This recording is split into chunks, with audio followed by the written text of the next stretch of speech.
Wagwan, everyone. I hope you're doing well. Oops, I've just removed Ed on accident.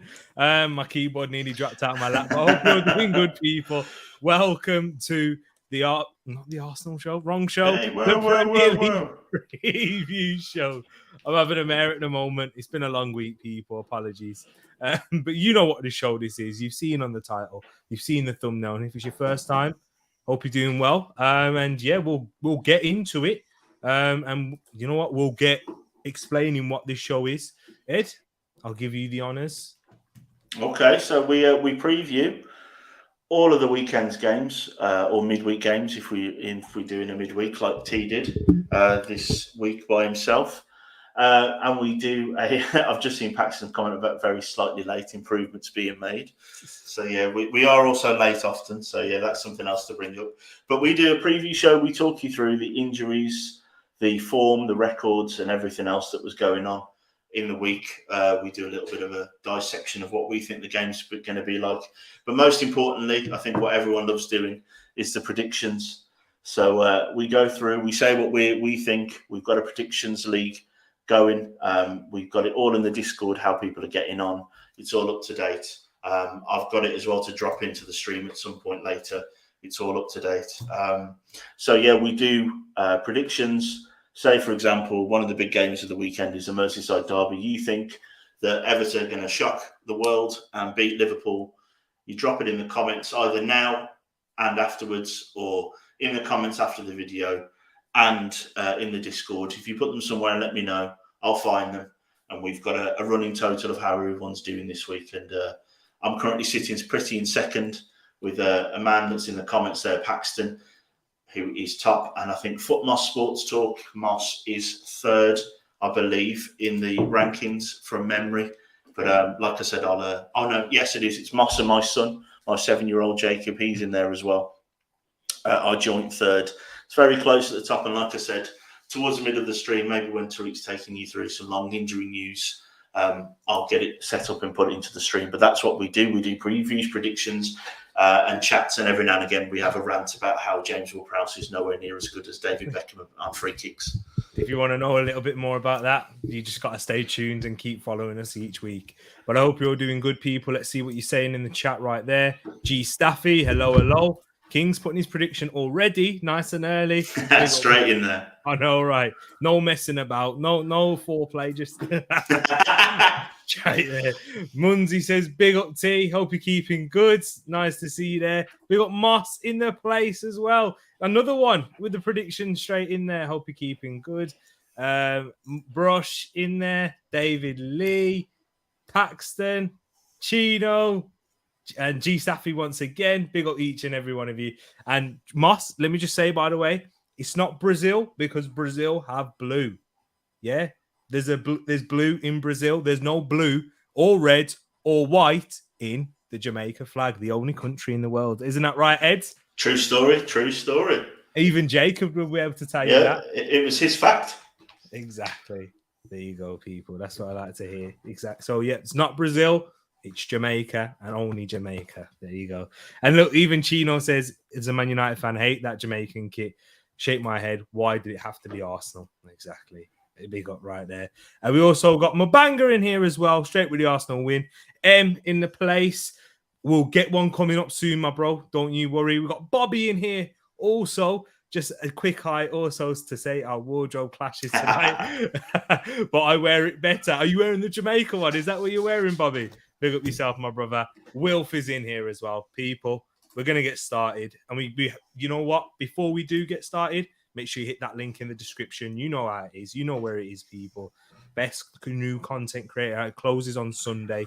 Please get your votes in. You can do it after the stream. But people, we're going to start off with the big one. I know we're not doing it in chronological order. I sent the order of the show in the Discord, and it's also in the comments as well. If you saw it earlier on, if you just scroll up, you might be able to see it. But we are going to start off with the big one, which is Manchester United versus Arsenal, the one at Old Trafford. Yeah, the big game of the weekend when Manchester United, you know, Ed will give you the record and stats, how both teams are entering this game and how this game usually pans out. Off you go, my bro. Yeah, so again, for you newbies that are joining us, you're very, very welcome. The growth in the channel has been really good this week after a really good watch along earlier on in the midweek games for the Arsenal big win. Arsenal, in the brackets there, you've got the average goals as well at the end, but in the brackets is the XG, so the expected goals for all the teams, how they've been doing this season so far. Currently, obviously, with 4 or 5 games in for most teams, so it's a little bit skewed. The sample size is a bit small. But what we can see here is apparently we've guaranteed some goals. 1.77 is there for Man United, and Arsenal's is slightly higher at 1.8. And the average goals is one of those that it's almost an odd. So it's one of those that if you're like Moss in the comments, who doesn't mind a little flutter, it's one of those on both teams to score at 2.75. And as it ticks along underneath the bottom there, you'll see the last 5 meetings. Doesn't read that badly for that man over there in the Jamaican Arsenal shirt, with Arsenal winning 3 of the last 5 games, 1 draw and 1 win for Man United. Even better is the form for Arsenal. 5 wins on the bounce so far in the league. And for Man United's, we have 2 losses at the start of the season, but actually now on the back of what that should be 3 wins. I did this before the Leicester game. So they're on the back of 3 wins in a row as well. So 2 of the form sides in the league at the moment. So yeah, that's the stats and the records. And I think T will take you through the injuries. So for the home side, for Manchester United, the injury load is looking a little bit better. The only real name that's in that injury list that United fans will be missing is Anthony Martial. There's no expected return date for him there. Eric Ten Hag spoke before the Leicester game that Martial won't be fit for the Arsenal one. So I'm guessing there's a little bit of hope in that because he did look sharp in pre-season and he had a good cameo coming off the bench against Liverpool. So that's it for Manchester United. No Brandon Williams, no Pellistri, but they weren't even expected to be on the bench anyway going into that game and that at the bench at the most. However, for the mighty Arsenal, we're not looking so mighty at the moment given in our injury list because we have Thomas Partey. He's not going to be involved in the game. There's definitely no Mohamed El Nene either. Mikel Arteta spoke about that injury and it said it's going to be months he's going to be out for with that hamstring injury. So it's not a good one.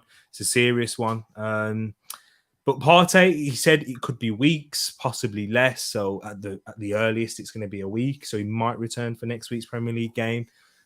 But yeah, maybe weeks upon that. It just depends on his injury. It's a recurring injury in that right thigh. It's that same injury, guys, that he picked up against Crystal Palace. So yeah, it's not looking good for Thomas Partey in that midfield position, which is why Arsenal were desperate in the end. Well, we weren't desperate because we didn't really overpay, but we made that late move for Douglas Luiz, but it didn't work out. So we are light in that area.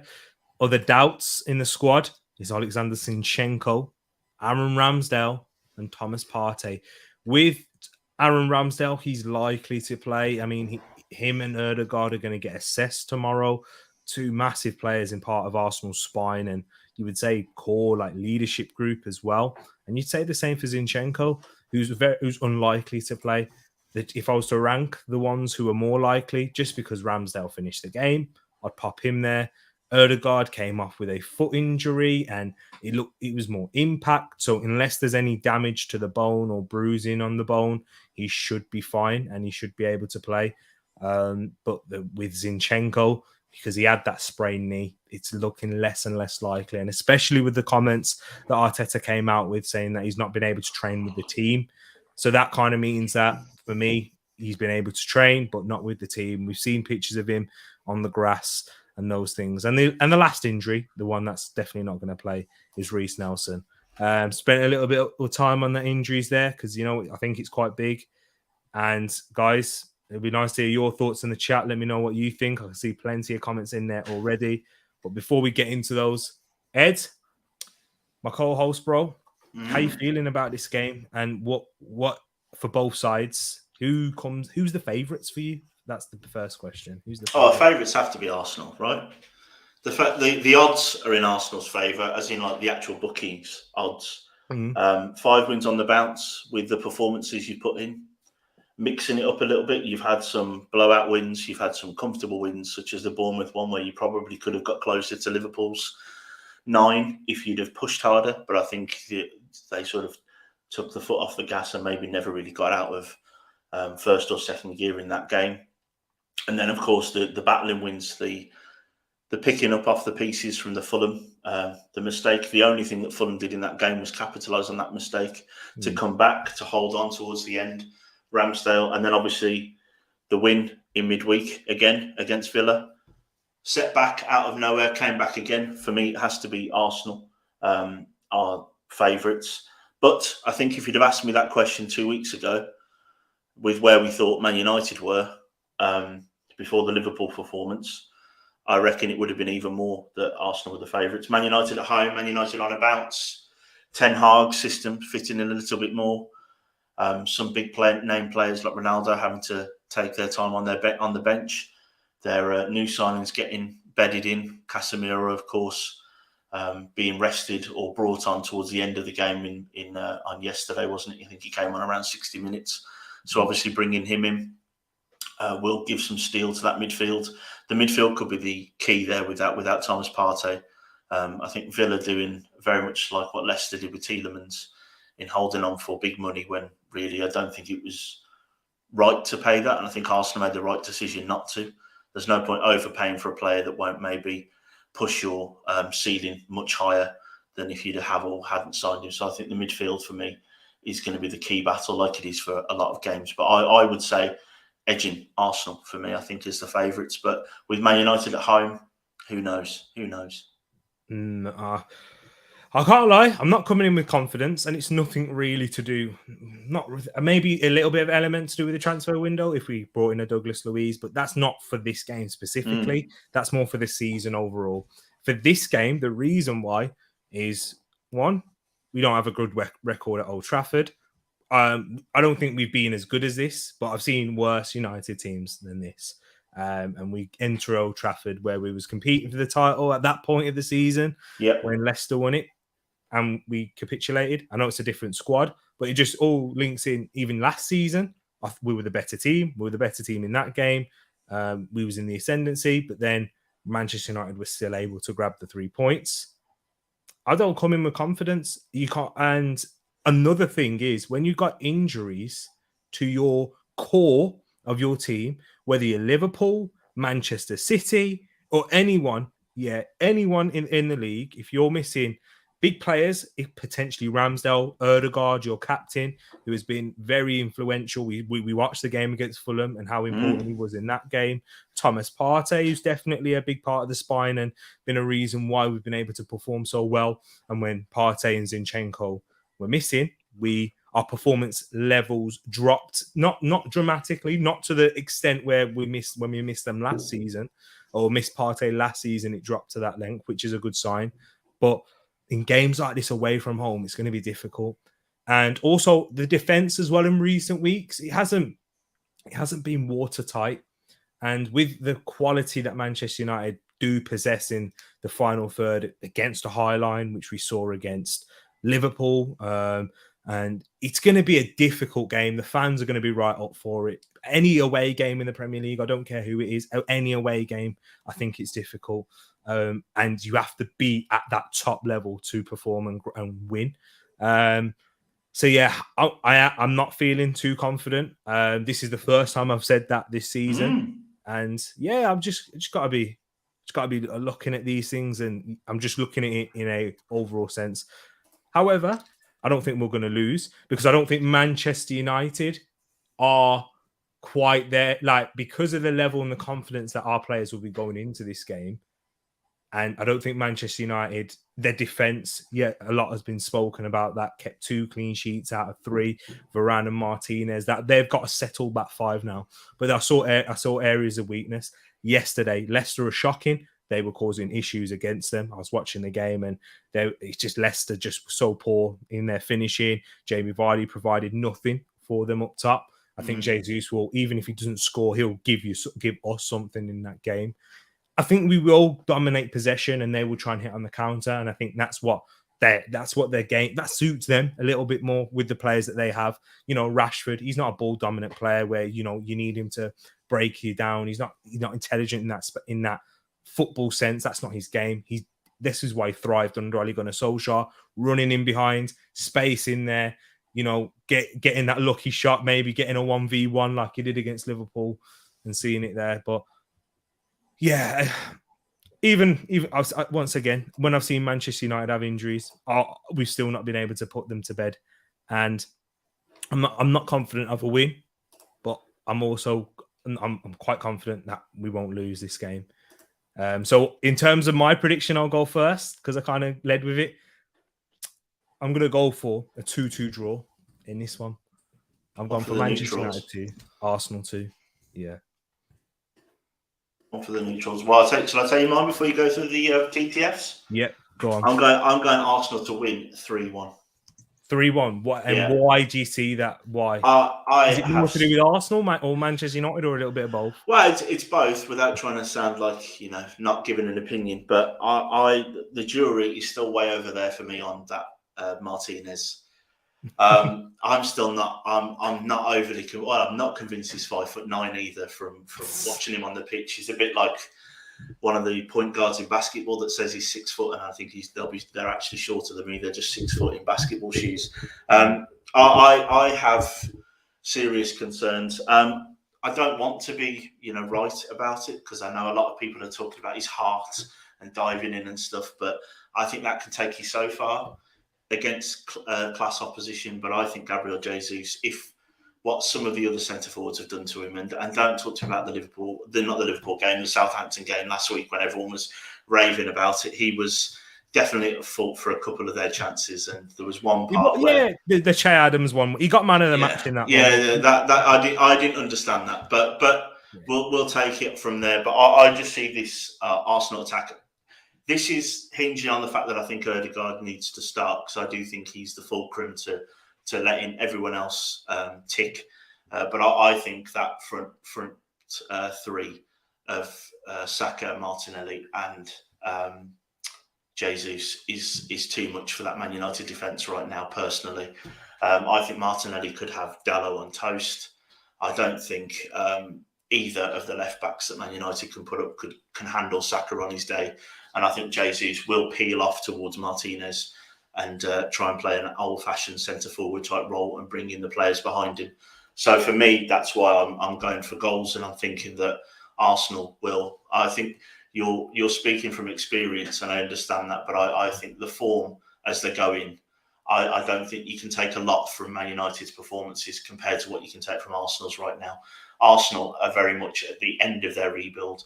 Man United are very much at the start. So that's why I'm going to go with an Arsenal win. Interesting. I hope you're right. I'd much rather you be right. I agree with you in the sense that Man United's performances haven't been good. But yeah, I don't think... I don't know how anyone can tell me that Martinez right now on 3 or 4 performances is anything better than he's okay for now.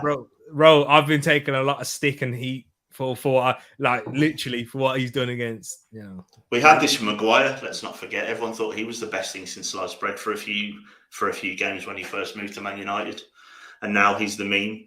So I think we just need to hold fire. And like I said, I don't overly think that disrespecting players is what I do, but I'm still very much the jury's out for me. Yeah. I hear that. Well, it'll be an interesting battle between him and Jesus. Well, let's see what the comments are saying anyway. 3-1 to the mighty Arsenal, says Wilf. Matt says Tereak refereeing Norwich this evening. You get lost. I'm not. That's what Man United fans do, all right? That's what they do. Manchester United 1, Arsenal 1. Sancho and Bruno. Sancho and Bruno. Is that an own goal? I'm guessing. Max. I know. I think he corrects it later. I think he says Jesus. Oh, right then. Big up G Staffy. Listen to her right there. If you want to get in the Discord server, get in some championship predictions, we'll have a table for you there as well. David Lee back in his side with a 2-1 victory. And Moss also co-signing that with the West Brom versus Burnley predictions. Go check them out in the Discord. And we've got a channel just for the Championship. So if you're a fan of the Championship or you like watching it, guys, Tereak Talks, the home of football. It says it in the channel banner, and it is for a reason. Big up yourselves right there. And it's only because of the community. Big up each and every one of you. He's gone for Jesus there. I hear that. What's that, Ed, you say? How many wins on the bounce for Arsenal? I think it was 5, wasn't it? Yeah. Big up Courts in the place, Man United fan. You know he's going to be coming around when it's this time of the year when Arsenal play Man United. Says, big up, bro. You're getting cooked on Sunday. We'll see. Indeed. Good evening. Big up yourself, Mr. 200. He's backing an Arsenal win by 3-2. I would love that indeed, especially after last season. But listen to David, the general there himself. Like, share, subscribe, please. And Moss is co-signing that as well. Big up my brother. Moss says Tereak will pick his Man United friends. Hey, it's because last season I said that they'll finish in the top 4, right? Okay, you said we'd finish in the top 3. We all get it wrong, okay? We do. Not all gutted to not get Tielemans. I'm not gutted. Nah, I'm not good about that either, Wilf. I'm not gutted. It's not really Tielemans is the one. I've been wanting that defensive midfielder for a while. Big up Sis in the place as well. You got to be voting for Arsenal. Surely you have to be. Is Gibraltar guard been doing bits? The reason they call him Gibraltar guard is because there was a certain section in the Arsenal fan base that says he can only do it against Gibraltar. Oh, okay. Yeah, because he played really well against Gibraltar for Norway. Oh, okay. That's what it was. Big up yourself, though. He says he has been doing bits. You are right. And this is your take. Hey, you don't want to hear my take as well, Courts, because I agree. I agree with Ed. I do think we need to pump the brakes. Pump the brakes right now. I don't know how you can get anyone. I don't see how you can say anyone is going to be class in this league after 4 or 5 games, especially when he's looked rocky. It's true. It is true. We'll have to wait and see, man. It's true. The time will tell. We will know. Not even we'll know. We'll have a better base off of his performances across the whole season. That's when, because remember, I'll remember the first game, Benjamin White. Oh, he's terrible. Girl, get him out. Oh, he's awful. Oh, come on. But is he that bad now? Is he that bad now? Some people still might share that opinion, but that's agenda. It takes a while to bed in, and I don't see at the minute. I've not seen enough to say that he's anything other than jury's still out for me. It's not like he's coming a bandit like Haaland, for instance. Big up Bar Gavin here, says you're going to be watching later. Big up yourself, my bro. Thank you for popping by. Says more confident than I've been in years, but a little nervous. Yeah, you're always going to carry that nerves into a big game away from home. You are going to big up yourself each and every time. Ed, Moss is giving you a question in need answer. Oh, definitely. Ooh, set pieces against Wolves. He scored a screamer against us last year, didn't he? It's true. It's a good point. Dallo on toast. Yeah, I think I like that. He might be. Your Moss does. I stick up for Lissandro too. But now Man United with Dalot, Malaysia, Rafa, and the Butcher, they got a proper defense. It looks good. It looks good on paper. It does, yeah. Bruno Courts is saying, "I'm amazed at how good the Butcher is." I know he's captured the imagination of a lot of United fans, and I think it's more to do with the intangibles that he's brought to the side. He's brought that doggedness, that fight. Yeah, definitely. That warrior spirit that you see. And to be honest, to be a centre back at professional football level, like at that height, he's got to have something about him to make it to that level. So yeah, I was amazed at how good Danny Welbeck was. Yeah. Oh man. Big up Rally in the place. Hope you're keeping well. Says hi guys, worried about our central midfielder. I wanted Tielemans last night. Bit short, aren't we? With Partey out and Lokonga, he's okay. I do agree with you there, Rally. And not in terms of the Tielemans, but we are short in that area. Hair looking class to it. I like that. Thank you. For him to say that after he's been saying he wanted me to get the throw, big up yourself each and every time. Did you see that weird transfer? Yes, I did see that one. Did you see it, Ed? Oh yeah, the one where he was on the plane and not on the plane and all that kind of stuff. And that Bamba Dieng. then he failed the medical anyway. I'm sorry for sending for you, your mate. Don't worry but about it's it. obvious he hasn't watched The Butcher. I definitely have. Yeah, he has. But Moss also defends him as well a lot. Yeah. 5'9". I'm sorry. He will be the first in the Premier League to do it. If he was a success, and he might be. Who knows? We'll have to wait and see. But once again, like I'll hold my tongue. I'll hold my tongue. I'll hold it back, and then I'll make judgment at the end of the season. Big up to yourself. It's going 2-1 to Arsenal. We've got Brush in here as well. Big up my brother Brush, saying like, share, and subscribe, and hashtag Glazers out. That's something we can all get behind. They are ruining that club. Exactly right there. But people, Mr. 200 says after Wednesday and the way we got kicked around the park, I get the feeling United will do it as well. It's a good point. Get physical. We did. Like Aston Villa were kicking us around, and that's where Ødegaard picked up his injury from a bad challenge from John McGinn. You can say Saliba is going to be world class after 5 games. No, you also need to pump the brakes on that one as well, definitely. Yeah, I think, but our fans we're going to get carried away. Oh yeah, of course. That's why That's why United fans defending him. I'm like, it don't matter. Like, I'm glad, and I would do the same thing if that was my centre back, because you're going to do that as fans. But I'm looking at it from the outside perspective, and there's no agenda because I actually wanted him. I wanted him as a left back, but as a centre back, I'm not sure it'll work week in, week out. I'm still got my questions. But big up each and every one of you. We're going to go on into the next game now because we're 26 minutes in. We've only got through one game. So the next one is the Merseyside derby, and that is between Everton versus Liverpool, of course. This one is the first game of the weekend, 12:30 here in the UK.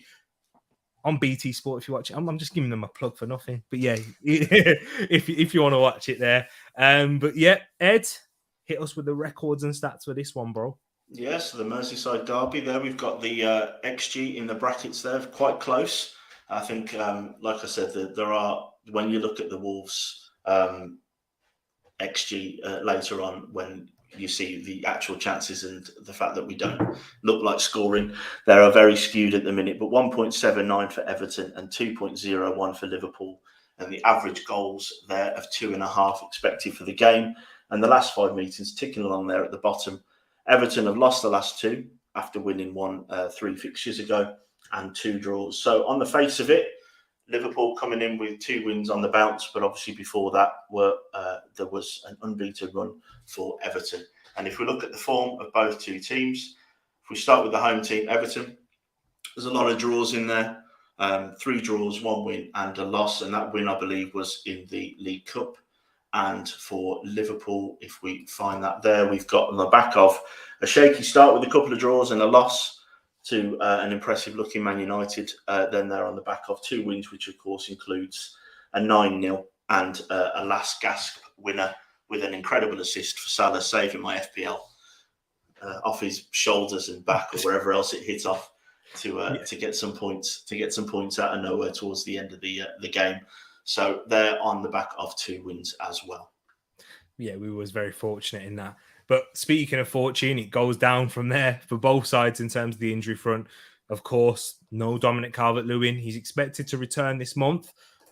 He's got probably in the back, and this is what was said in the press conference. Dominic is expected to be back next week. So that's positive news for Everton fans right there, getting their number 9 there, their talisman back up front for them.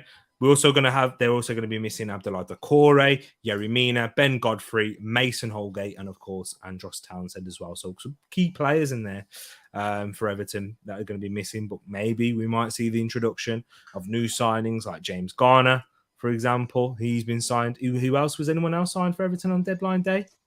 Idrissa Gueye. Idrissa Gana-Gueye, there's bolstering that midfield a lot, which is definitely an area that they need improving after speaking to Matt multiple times about them. But for Liverpool, their injury front, it's not looking good there either.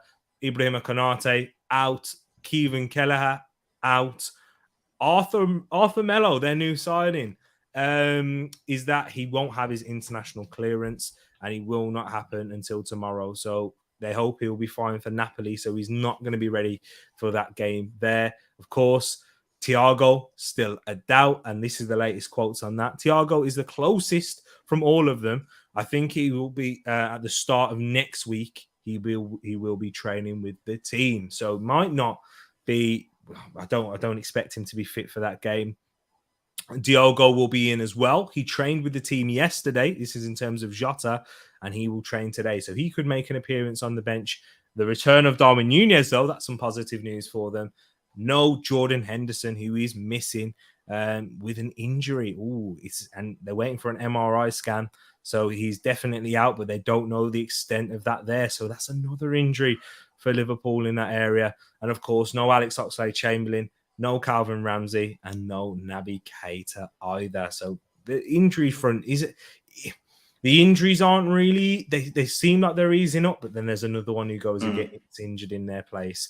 So yeah, it's not looking good for Liverpool in that sense. But Ed, has that really affected on how you see tomorrow's game panning out? Sorry. Not really. No, I do think I'm leaning towards Liverpool for that game. I do think it'll be maybe tighter than you would have expected at the start of the season. I think Liverpool's start has been probably rockier than we were expecting. Their midfield seems to have aged overnight with just how they're performing at the moment. So I think it's going to be an interesting game because obviously local derby, you've got Everton at home. They need their fans behind them like they were towards the end of last season to sort of get them over the line. I think Anthony Gordon keeping him was imperative for Everton because he looks like the only one at the moment that seems to be able to put that ball in the back of the net. So I think it'll be interesting to see how that midfield battle happens with that. Because again, like I said, the midfield for Liverpool seems to have really dropped a level over the summer. So it'll be, I think, interesting to see how that goes. But again, see, broken record a little bit when it talks about Everton is where do you think they're going to get their goals from?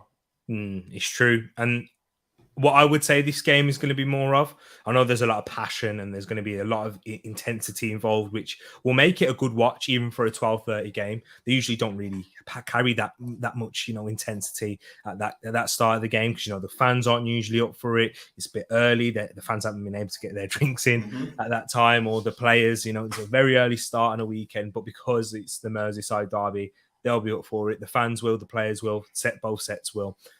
But I'm gonna carry this phrase now, this terminology.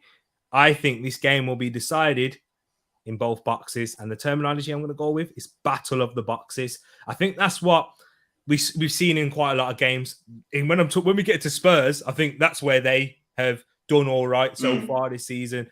In between that, it's been poor, and that's the same. And that's what I think for Liverpool, their midfield missing that continuity, not having Fabinho performing at the level, Thiago being injured, Milner having to deputise in there, and then it's leaving them unbalanced with Harvey Elliott, who I really rate, but you can't be having him as your stalwart, your key midfielder in that sense.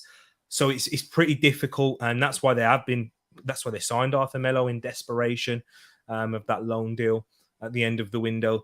So I do think that it won't be pretty for Liverpool in that area, but I just think that their attack will just cause Everton too much problems. Although, having said that, Everton are looking better defensively this season. Got to give credit to Frank Lampard there.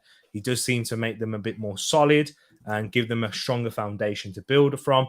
But the issue now for Everton is scoring goals. I don't think the signing of Neil Maupay is going to move the needle in that sense for Everton. He's going to take them further and move them further up. It's all about getting Dominic Calvert-Lewin fit. We know with Neil Maupay, when he has played for Brighton, he's looked well and he's looked strong.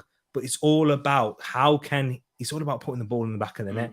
And and in this level, he's just not proven to be able to do that. So yeah, I'm worried for Everton. I still think Liverpool are going to win this. And yeah, what was your prediction, bro? I'll let you go first this time. I'm going with a 2-0 Liverpool win. 2-0. Yeah. I'm going to go with a 3 a 3-0 Liverpool win. I know that sounds crazy convincing, but I just think that in both, Darwin Núñez, he'll return. He'll have that fire in his belly. I think he'll score. They'll settle the crowd. 3-0. Yeah, it's quite big. I know it's a big score line. But I've just got 3-0 in my head. So that's what I'm going to go for. I can't really give you too much on that. I'm not convincing you. But 3-0, Liverpool. Salah needs to score this week, all right? That's that. Yeah, probably more he does. He does. He's on a ticket. I've ummed for dropping him from FPL most of this week. So I understand. Let's see what you guys are saying in the chat before we get into predictions. Wilf, Ed loves Danny Welbeck. Don't worry, he loves Danny Welbeck. Don't worry, you're in good company there. But Paxton says Everton 0, Liverpool 2. I was copying Paxton's last week. Now it's Ed. That's what it is. In the last episode, I wasn't on the last episode, so my good week was all right. Big up Pax in the place. He says 2-0 Liverpool. Salah and Diaz. I hope you're right. They're both my fancy team. I'll take that. Let's see what you're saying there. Probably 4-0 Liverpool, says Rally. Says Everton, good signings. Morpie, good. Anyone better than Rondon? I'm better than Rondon, says Rally. Yeah, Rondon's. Yeah, when he got sent off against Brentford. When you started the channel a year or so ago, I said Rondon was a great signing for Everton. Oh yeah, under Rafa Benitez, I was like, he's going to bring professionalism. He's going to be, a decent option off the bench. And then, like you said, if you say enough stuff, you're going to be right sometimes or wrong sometimes. Exactly. So, definitely massively wrong on that one. He came back from China or wherever he came back from, and he came back half the player he was at Albion and other places in Newcastle that he was at. He got that money though, didn't he? That's why. That's probably you secure the bag, innit? But hey, you know what? We this is on this channel. We admit when we get it wrong because I thought Rafa Benitez was going to be a good manager. Yeah, me I thought too. he was going to do well for him, and look how that got proven. A 4-1 Liverpool, says Will. So another convincing Liverpool win. Maybe I'm not alone with going with a convincing Liverpool win, but I do feel like Everton, they're going to cause some problems. I just battle of the boxes. That's sticking in my head. Just don't have enough cutting edge to really take this game away from Liverpool in my eyes. What's this that I mean? I'm just looking at the comments, seeing you guys laughing and chatting in the comments. You got your own little inside jokes. But big up David. He says the general goes for a 3-1 Liverpool win. Rally says Idrissa Gueye is a good player from PSG. I do agree. And Onana, good signing as well. Paxton is just having a word on Everton. Can definitely improve. But even with the last minute signing, are they better than most teams in the league? You've hit the nail on the head there, Pax. I kind of agree with you. Big up to yourself, Errol in the place, saying good evening, gentlemen. I'm looking forward to the big game on Sunday. Huge game, massive game. And he's also gone for a 3-0 Liverpool win in this game. B&B in the cut, saying Scousers win 2-1. Which one? B&B. As long as he comes at 2-1, he's getting 3 points on the predictions league. That's what he's doing. I know, right? I think he's just clocked. Hang on. Mr. 200's gone for 2-1 to the Scousers as well. In this time, Liverpool. Let's have a look. Moss is also going for a 2-1 win as well for Liverpool. Big up, King. Don't worry. I didn't accept it after your third bid. Indeed, trying to nab my brother. Lifetime contract, unlike Douglas Luiz. He's got a year left. But yeah, people, get your comments in the comment section. Get your predictions, in the comment section afterwards. People, that's what we do appreciate you all. Thank you for tuning in. We're not wrapping up yet. We're going moving on into the next game. And that one is, which one was the next game that I said in the order, Ed? I don't know. You're asking me now. You've dropped me. It was your team, in fact. Oh, is it? Wolves versus Southampton. Right, this won't take long, guys. So let's just get strapped Wolves in. versus Southampton. This one's on you. That XG makes no blinking sense whatsoever. So, for Wolves, XG is apparently 1.81. No idea how it is. We'll probably break down Wolves a little bit after I've gone through the stats. Southampton's is 0.91 and the average goals is 2.5, and I think Wolves might score the 0.5. The last 5 meetings between these teams doesn't read badly for us Gingles out there, with 3 wins on the bounce, with a loss and a draw. That loss, I think, was in the FA Cup a few seasons ago now, from memory. The home side's form, Wolves, I mean, it's draws all over the shop. So 3 draws, including an incredibly boring game against Bournemouth at the in midweek, with 3 draws, a win and a loss, and that win coming in the League Cup, a rather unconvincing win against Preston. And for Southampton, more than convincing win against Chelsea in midweek. 3 wins on the bounce. That does include a League Cup win as well against lesser opposition, and a draw and a loss. So, yeah, that's the form for this game. And in terms of the injuries, it's not looking too bad for Wolves. You only got Chiquinho. He's the only one that's out so far. Have you heard any more news in terms of the injuries? No, it is just Chiquinho. It is just Chiquinho for us. There's a lot of players that are finding their feet in the Premier League. They're all obviously Portuguese. So there's a lot of players that are still lacking match fitness. For those of you who play Football Manager out there, you'll know that little orange symbol that says you're lacking match fitness or match sharpness. We've got a few of those, but no, just Chiquinho's the only injury we've got. There you go. For Southampton, though, it's a bit of a shame, really, because no Romeo Lavia, who scored his goal up against Chelsea in midweek. It was a really good finish as well, but he's picked up an injury, and in Ralph Hasenhüttl's pre-game, the interviews that they do, press conferences. Sorry, I'm losing it today. Brains fried. I've been busy. It's been a long week. A minimum, it's actually been a shorter week, but yeah, a minimum of 6 weeks. Minimum 6 weeks. So that's a shame for their midfielder, and they just sold Oriol Romeu as well. So they are short in that area. That might make Ed a little bit more happy. Maybe give him a little bit more. Nothing's really making me happy about my team at the minute. I don't know, possibly not. But then also, Douye Chaleta Sarr. He's not going to be expected to be involved because of his late transfer. But it's a decent signing and adds more reinforcements into their defence for Southampton, which I've been impressed with. Bella Ketchup. So yeah, but Ed, how are you feeling going into this one? I preferred it last year when Wolves weren't relevant, because it seems like we're relevant at the minute for everyone to say, "Oh, you've had a really good window, you've signed all these players," and then you watch us play, and it's like the bluntest of blunt knives. If you think Everton have got a blunt knife, you watch us play. Yeah, I don't know. I think you talked about the battle of the boxes. I think we don't know where the opposition's box is.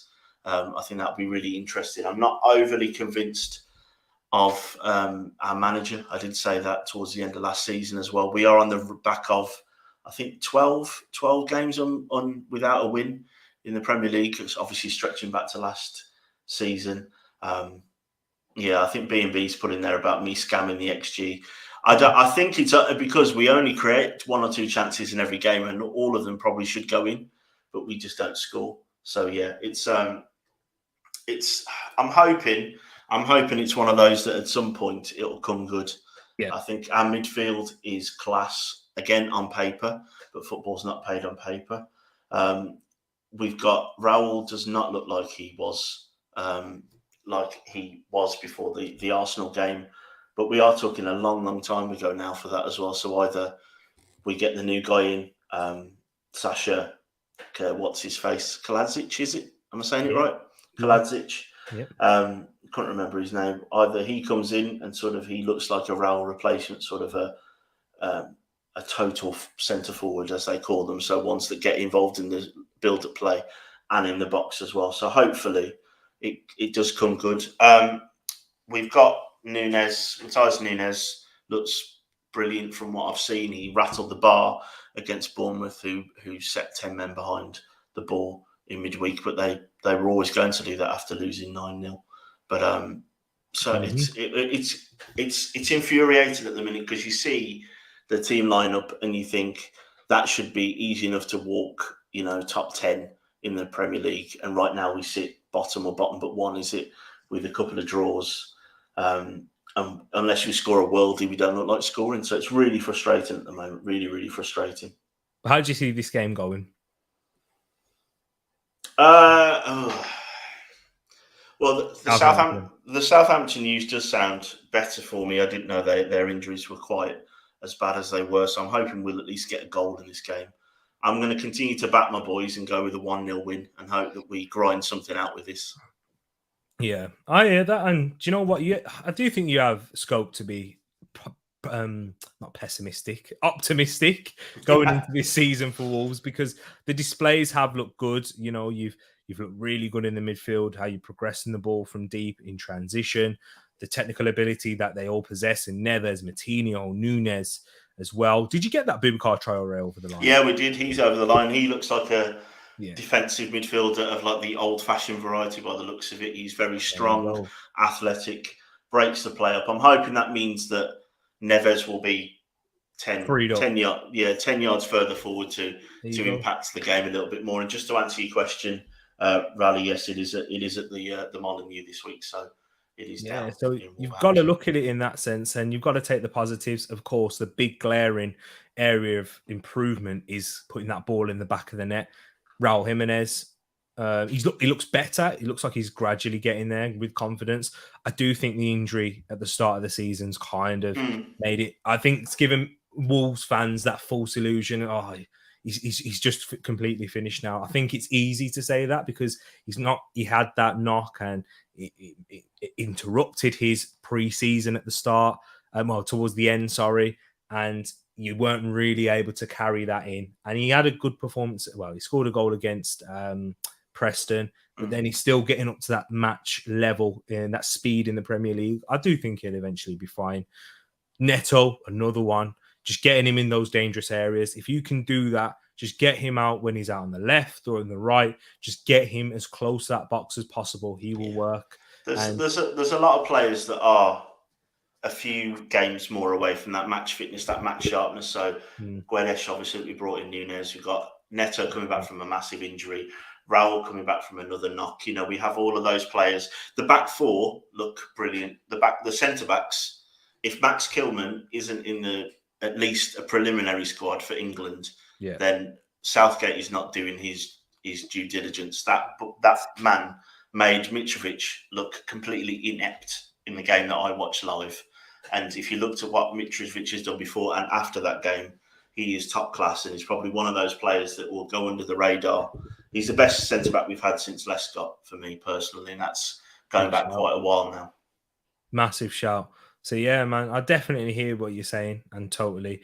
So, I'm always quite optimistic when I talk about Wolves, though, because it's not because they're right next door. It's more to do with I really like how you play, and that's how I like the game to be played. And I do feel a bit sorry for Bruno Lage with the criticism that he faces, and I don't think he has been backed the complete right way, but he has had some signings in this summer, and I think that they will make an impact. So I'm going to go with a momentum building 2-0 win to Wolves. 2-0. Clean sheet as well. Very good at the back, very strong. If you could put the ball in that back of the net, honestly, you'll be a serious side. Yeah. Serious side. If you can even just average a goal a game, just do that, because Wolves do not give up a lot of chances. And when they do, it's usually a bit of madness. Yeah. That's what it is. But he's still a very good goalkeeper. He makes big saves as well. So, yeah, man. I'm confident in Wolves. I think you will gain, and I think you will go on a run at some point in the season. A little bit similar to last, but just hopefully without the tail end. Yeah. I know you haven't won a game since, April now? Is that correct? Yeah, it's 12 on the bounce, I think. So, yeah, this definitely will be a momentum builder. If you can just win ugly here, that's what it's about now. Just getting a win and moving on. Speaking of winning ugly, Paxton's gone for that. 1-0 Wolves, Jimenez penalty. I know you're always back, your boy. That's exactly how it's going in my head when I think about it. It's a Jimenez penalty.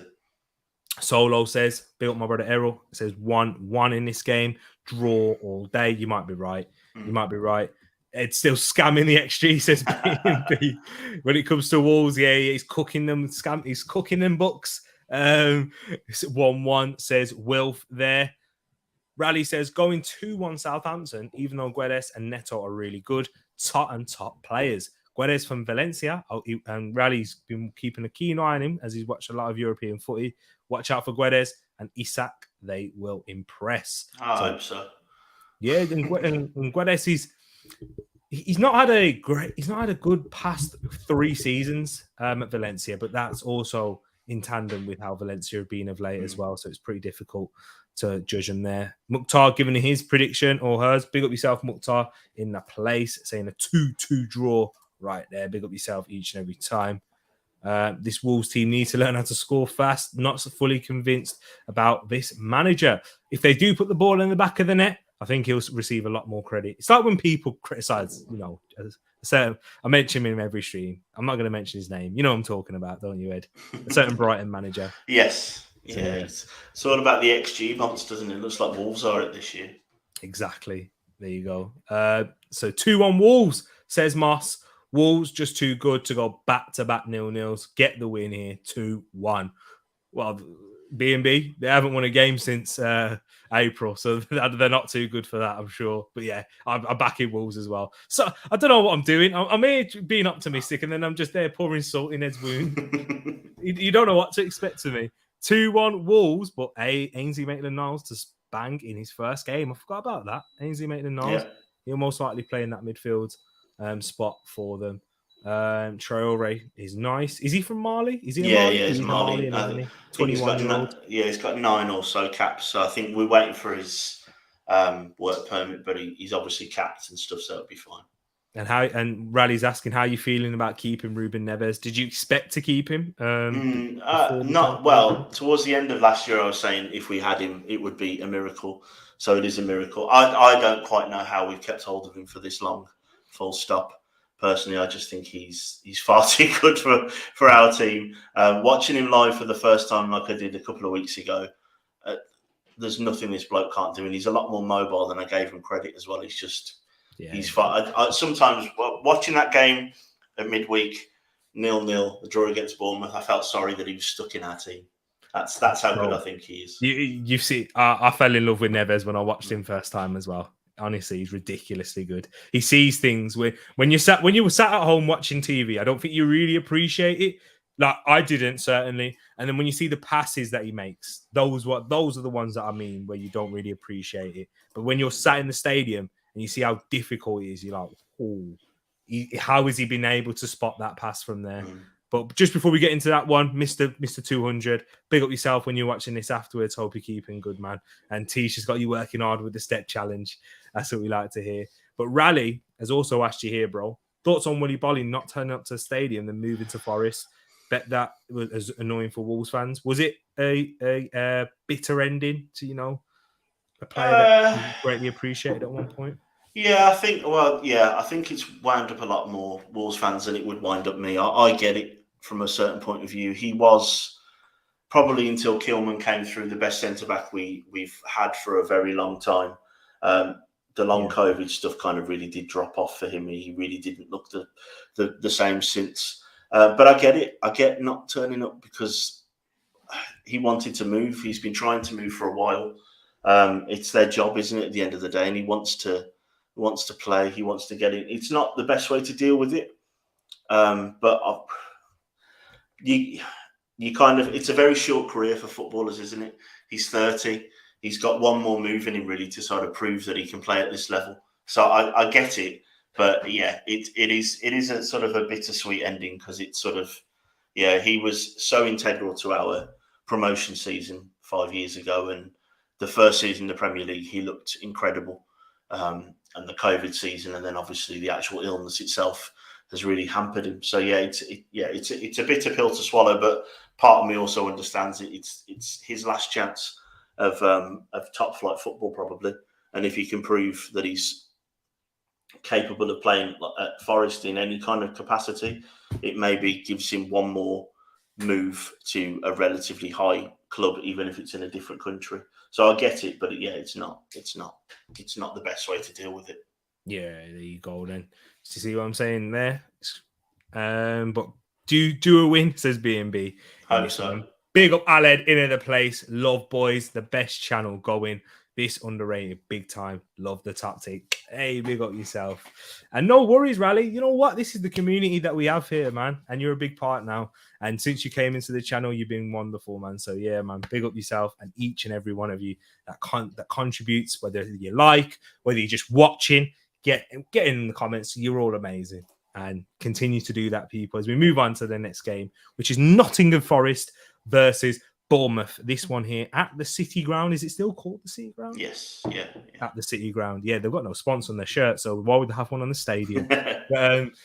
Go ahead, Ed, and take this one away for us. Yeah, so Forest versus Bournemouth. A lot of this form will be based in the Championship. So we've got 1.42 XG for Forests, and Bournemouth is the lowest that I've seen since we've been doing the preview shows at 0.48. But the average goals is a very surprising 4. I think that's mostly down to, obviously, the shipping of 9 goals last week. The last 5 meetings doesn't read well for Forest, with only 1 win in the last 5, 3 wins for Bournemouth and 1 draw. And if we do look at that form, Bournemouth's form took a big hit going upwards again, obviously after the loss. That win there was in the game against Villa, I believe. So they're on the back of 3 losses, a win and a draw. And for Nottingham Forest, if I find it, they're on the back of 2 losses, 2 wins and a draw. In terms of the injury front, for Nottingham Forest, they've got a few players out. Well, literally a few. In Moussa Niakate, Omar Richards and Oro Mangala, who won't return for this game. The soonest returnee will be the 2 in Omar Richards and Moussa Niakate, and that's not until October and until the end of October in that. So yeah, no expectation of those 3 new signings to return soon, but they've got another 18 left that they can play. Yeah, they're fine. Yeah, they should be fine in that area. But for Bournemouth, though, in terms of their injuries, no Joe Rothwell, Junior Stanislas, no Benjamin Pearson, and of course, no David Brooks, who's yet to return, and he'll return on the 1st of on the 1st of October. So right there. So yeah, a few injuries for the newly promoted sides. Ed, this is huge, I think. It's a 6 already, given the start of both teams. Forest still building their team and still going to build a lot more team cohesion. That game against City, scrap it, move it aside. No one expected them to do anything there anyway. Bournemouth, new manager now. Are they going to give themselves a platform to build from? Before you give yours, with Bournemouth, Norwich 2.0. And you know what? It's not even because of the 9-0. It's exactly how they're building that team. The owner said, I want to build it in a sustainable way, which is why he got rid of Scott Parker. That's the reason why he got sacked. It wasn't really to do with the 9-0, because people were thinking, even myself, when I initially saw it, it was, why would you sack him 3 games into the season after you've had a whole pre-season and whatnot, and he's got you promoted? No, it's because they weren't aligned, the owners and Scott Parker. Scott Parker wanted more, and the Bournemouth owners are just saying, no, we're just trying to, if we stay up, there'll be a miracle. They kind of know it themselves. They're building for that, which is completely the opposite of Nottingham Forest, which is why this game is massive for this Forest side. And I'll give my prediction first. I'm going to go with a Forest win. Look at the XG. It's just catching my eye. It's literally a goal over Bournemouth. Bournemouth's best strategy is to counter-attack in this one. But I think that the Forest fans, they know how big this one is. And I think they'll carry them over the line. And I'm going to go with a 2-1 win for Nottingham Forest. Tight, but they'll manage to do it. What about you, bro? How do you see this going? I think this has got championship game all over it as well in terms of the quality of it. I think you touched on something that I was going to mention. I think I'm also edging towards Forest in this game. I think that the home crowd will be the biggest impact on this, as well as the new signings that Nottingham Forest have. It's Nottingham Forest that have brought in so many players. It's no longer doing a Fulham. It's now going to do a Forest, and if Cooper can manage this and see them through this, they had lost so many players, so it was a necessary evil to bring in so many of these players. Whether or not you can juggle this many, 20 odd, is going to be really, really interesting. I think if he manages it, then he should be within a shout of top 3 managing performances of the year, because to manage this transition in general, when you come up from the Championship, especially from the playoffs, is incredible. To do it with this turnaround of players if he's even close to doing it, he probably should get a tip of the hat in the very least. It's 23 signings, isn't it? I think it's nuts. It's not just a whole team. It's 2 teams and a couple of extras. Yeah, because Serge Aurier, I think, good point, Rally there, bringing him in as well. It'd be really, really interesting to see how this goes. I am going, though, because after watching Bournemouth, and obviously that was on the back of a 9-0, so their tactics would have been very different than maybe they will be against like you say, a 6-pointer, a potential relegation battle already early on in September. I'm going to go with a 2-0 Forest win. I just think the players Forest have brought in, all of them seem on paper to be Premier League quality as well. The only issue I have with Forest going forward, I think, is their defence, which is why maybe they are going with players like Aurier and Bolly, some kind of experience at this level. But I don't see Bournemouth's strikers causing too much issue. I mean, Kiefer Moore towering one in from the back post or something in the game, but I'm going with a 2-0. Interesting, yeah. It is an interesting transfer strategy. But guys, don't you worry. Me and Ed, we're still going to bring you another prediction show. And when we do that, we're going to deep dive right into the transfers of each club. And we'll talk about Nottingham Forest there. So big up each and every one of you. Let's see what you're saying about this right now. Channel will take off when Ed finally drops the dead weight. Hey, well, look what I'm wearing as well. I know it's because you're Bayesian. That's what it is. That's what it is. Big up yourself. Paxton says Forest 2-1, Bournemouth. Sorry, I don't know why I read it like that. Forest 2, Bournemouth 1, Lingard brace, Dean Henderson on goal. How can you say that about your goalkeeper that's out on loan? That's a little bit of salt there, surely. Oh, man. He's having a good season, though, isn't he? Despite it all. I'm sure he saved more penalties than a certain David De Gea. Dean Henderson saved more penalties in one season than David De Gea in his whole career. Oh, let's not start on Man United again. Someone will come for me again, even though I've not said anything. It'll be my turn this time. Randy says, going for a 2-0 Forest win because Emmanuel Dennis. And did you see Batshuayi's story? Went for the Forest medical, but didn't hand in the paperwork in time. And now he's at Fenerbahce. I actually didn't know that one. That's crazy. Rally, big up yourself. I didn't know this. I didn't know this one, but that's crazy. But he says, I think Bournemouth's going down, but Solanke back. So you like Dominic Solanke there? I know you do. Each and every time. You got love-hate relationship. I know it is. He says 3-0 Forest though, and then Moss is also back in Forest with a 3-1 win. Gary O'Neill is in charge, as far as I'm aware. Don't really hear too much about Bournemouth news, well, I'll be honest. But I believe he still is in charge. They have 8 forwards. Brendan, what's this? So Forest have 8 forwards, I think is what he's saying. Okay. Oh, is that what they have? Oh, yeah. There you go, right there. Let's see. Salisbury, the ref, this is his 4th game. And he hasn't seen a draw yet. So 1-1. Is that what you're saying right there? We even get ref stats on TTF now as well. Do you know what I mean? BMV. I know as Arsenal fans, we've got Paul Tierney in that game. That's why I'm not confident. I forgot to mention that. So, yeah, right there. And Moss bringing us updates for that one there. Jay Rodriguez goal. Nice to see that. Let's see what else have we got in here. Rally saying Onwanyi, good at Union Berlin, but he will get some goals. Also, Josh Bowler from Blackpool. Yeah, they sent him to Monaco. That's a weird transfer. I know the owner also has ties with Olympiacos. He doesn't own them, but he's got ties with them, I believe. Let's see. But guys, we'll move on into the next game now. And that is, I forgot again, but I know what it is. It's Newcastle versus Crystal Palace. This one at St. James's Park. Ed, take us away with the records and stats for this one. Yeah, so Newcastle versus Palace. Newcastle with a very high XG there of 2.33. Palace with 0.77, and the average goal is expected in this game is 4, apparently. Some high average goals as well, of course, because of the sample size. The last 5 meetings, it's a bit all over the place. I think both teams can take some heart from it. We have 2 wins for Newcastle, 2 wins for Palace, and just the 1 draw. And if we look at the form for both teams, we've got Newcastle here with 3 draws, a win and a loss.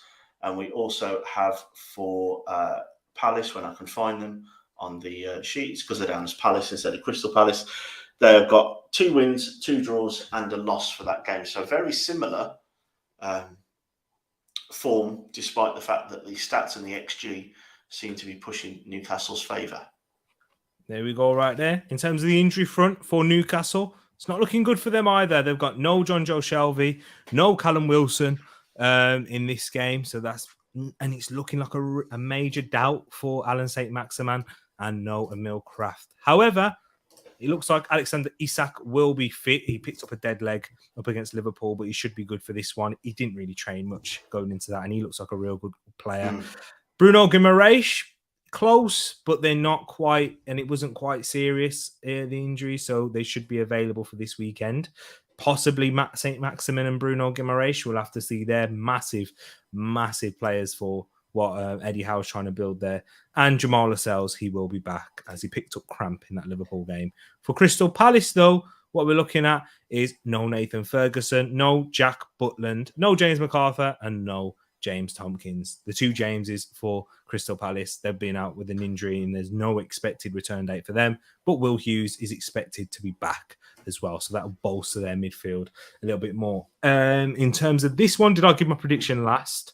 Did I give it first in the last game? Or was it the Forest game you did, yeah. Oh, yeah. So, yeah, you take it away, bro, for Newcastle versus Crystal Palace. Yeah, with this one, it's a little bit difficult because you look at Crystal Palace and you think that their performances probably should be getting them more than they have been. They obviously looked quite impressive in their games. Both of these teams have got impressive draws against Liverpool and Man City as well. I think I am edging towards Newcastle in this. I just think they seem to be a bit of run of form, and I think Isak's only going to be better for that that performance that he had in midweek as well. We praised Vieira an awful lot last year, and he seems to be carrying it on with this, bringing it through, playing his football. The fact that Crystal Palace are not just a Zaha team now is solely down to the work he's doing. But I think I'm going to go for a 1-0 Newcastle winning this game. Yeah, it's going to be a difficult game. I do believe that for both sides, but I've got to back Newcastle when it comes to Newcastle at home. Very difficult side. If they're going to build anything this season, they're going to have to make that home stadium a fortress in that sense. But Crystal Palace, if they're going to kick on, they're probably going to need to take a few points away from these sides and cause a little bit of upset away from home. But I just don't see it happening. You went for a 1-0 Newcastle, did you? I'm going to go for a 2-1 Newcastle United win. So guessing goals for both sides there. I was kind of leaning to 2-0. So you know what's going to happen, people. It's going to end 2-0, but I've gone with a 2-1. I think I owe the Eagle-Eyed Football and the Palace fraternity an apology in advance. I brought Zaha into my fantasy team, which means he will be terrible now. That's it. So yeah, finished. You just put that down now because I've had a cursed start to this FPL and it's real. And I brought Zaha in. I've played my wild card. Did it mostly to bring in Wilf. To be fair, Wilf and Haaland. But yeah, now I've brought him in. I think I'm hoping I don't curse both of them, but I've got a feeling nothing I do would stop Haaland scoring goals. Yeah, I hear that. Henderson, a decent goalie, but nowhere near the level of washed up De Gea. Hey, I'm not a big fan of De Gea. And I'd agree with you there, Courts, for sure. Big up Niall in the place as well. I hope you're keeping good, my man. And that was in terms of Forest and Lyle Taylor still on the bench. And listen to Mania right there. That's what we like to see, people. Newcastle 2, Crystal Palace 2, says Paxton in the place. Bruno G, Isak, Eze, and Zaha with the goals. It's gone for a goal fest there, but sharing the points right there. Let's have a look. Gonna be a cracking game. But Newcastle gonna win 3-2. And that's also what Rally's gone for as well. So Wilf and Rally agreeing with each other there with a 3-2 Newcastle win. St. Maximin is amazing. He's changed the game. His game's not as selfish. Passes the ball compared to the last 2 seasons. Yeah, I guess it has evolved. I guess it's because he's got better players around him as well. Having better players, you can share the responsibility a little bit more. He's not passing to Dwight Gale anymore. Apologies if you're watching Dwight Gale. But if you're watching Dwight, come on for an interview. yeah, he won't now. B says Newcastle are going to draw FC. See goals in this game. Everyone's seeing goals apart from you, Ed. Apart from you. Big up each and every one of you. Can we get to 30 likes? Realist in the place. Big up my brother saying 3 more likes to 30 people. Come on. Can we do it? Can we do it?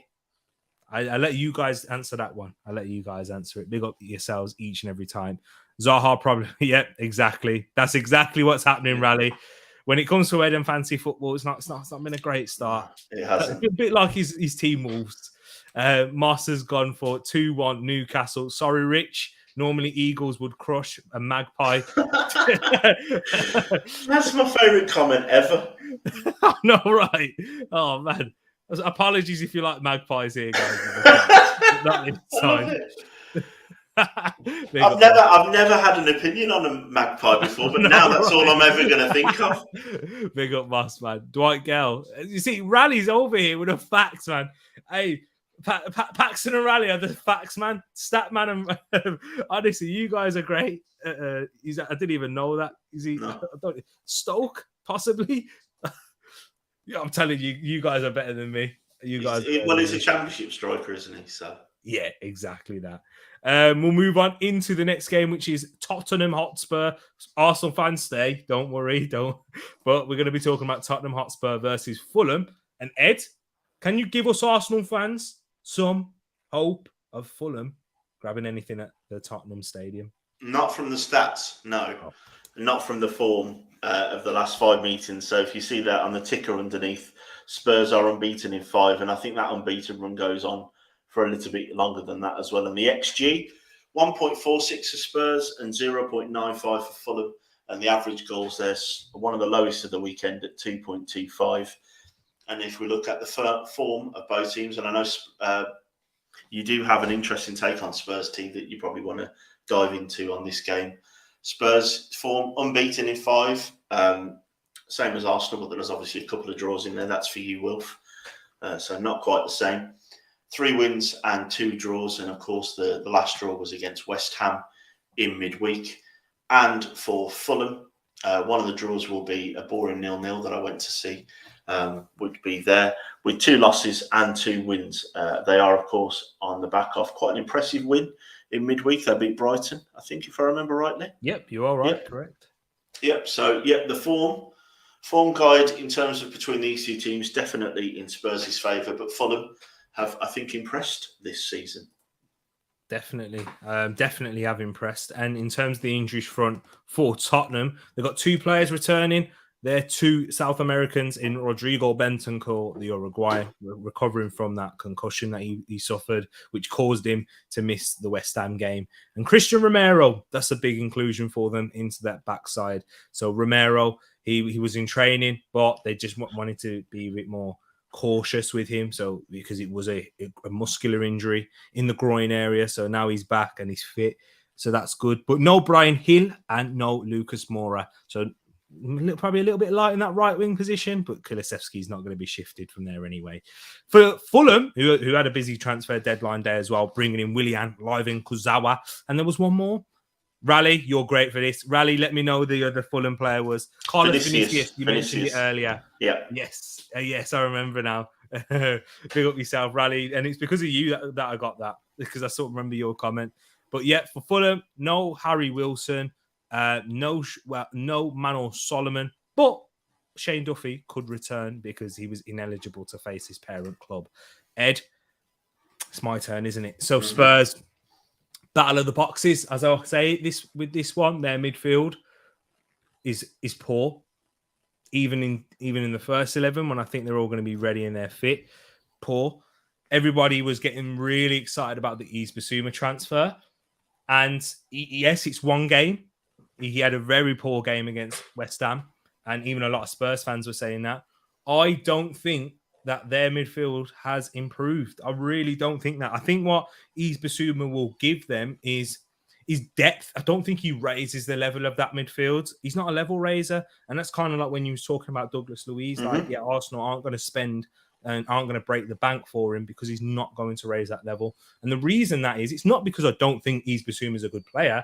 I just don't think that the way Spurs are going to want to play, unless they became a little bit more expansive and you needed a mobile defensive midfielder who's going to break up play and going to drive the ball with his dribbling ability forward, they don't need that because they attack out wide. It's always overloading those wide areas.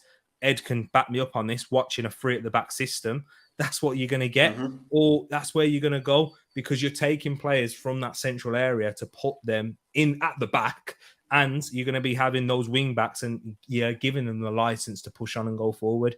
So I don't think it actually helps in that sense that Bissouma signing, but I still think they're going to be too strong in both boxes. Very, the three defenders in Dyer, Romero, Davies. You know where Mitrovic is going to try and pull off to? Ben Davies. He's going to be looking at him there. But I think that they overload those areas in the box well, Spurs do. So I think they'll end up winning. I'm going to go for a comfortable 2-0 win.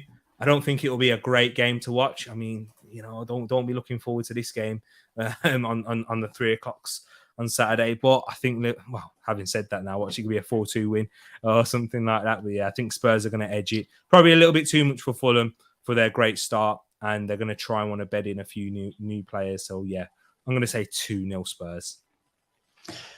Yeah, Conte sides, they're not necessarily teams that you do like to watch play football, are you? That's not what he's there for.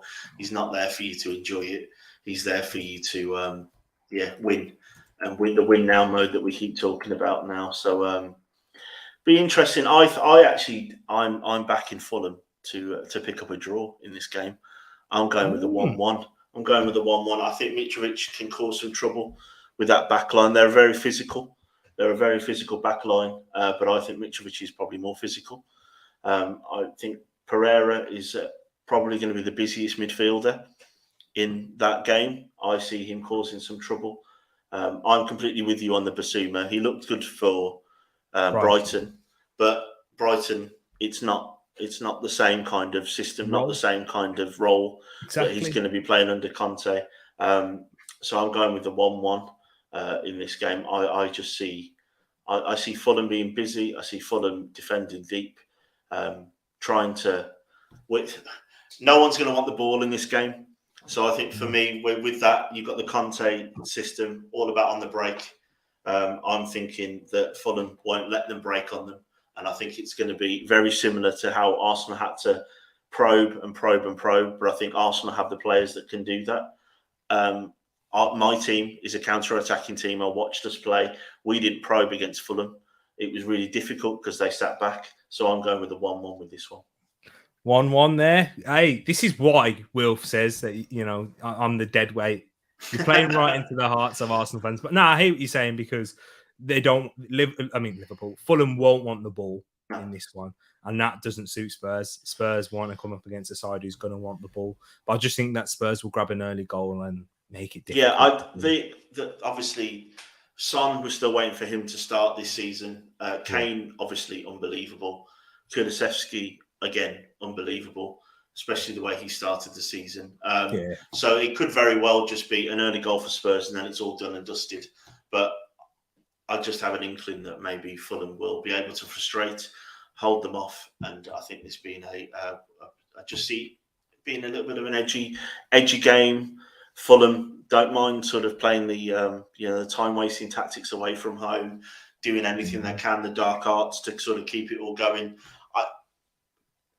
The only thing that probably goes against that is that I think their two centre-backs are very much championship level at best. And obviously against Kane, Son and Kulusevski, they could easily be found out. But yeah, for some reason, I just have a 1-1 in my head for this one. There you go. Spurs 3, Fulham 1, says Paxton, Kane, Richarlison, and Richarlison scoring a brace and Mitrovic. So I'm guessing Paxton saying that Richarlison's going to start ahead of Son this weekend. Moss is agreeing with you there, Ed, saying 1-1 Fulham. Always does it.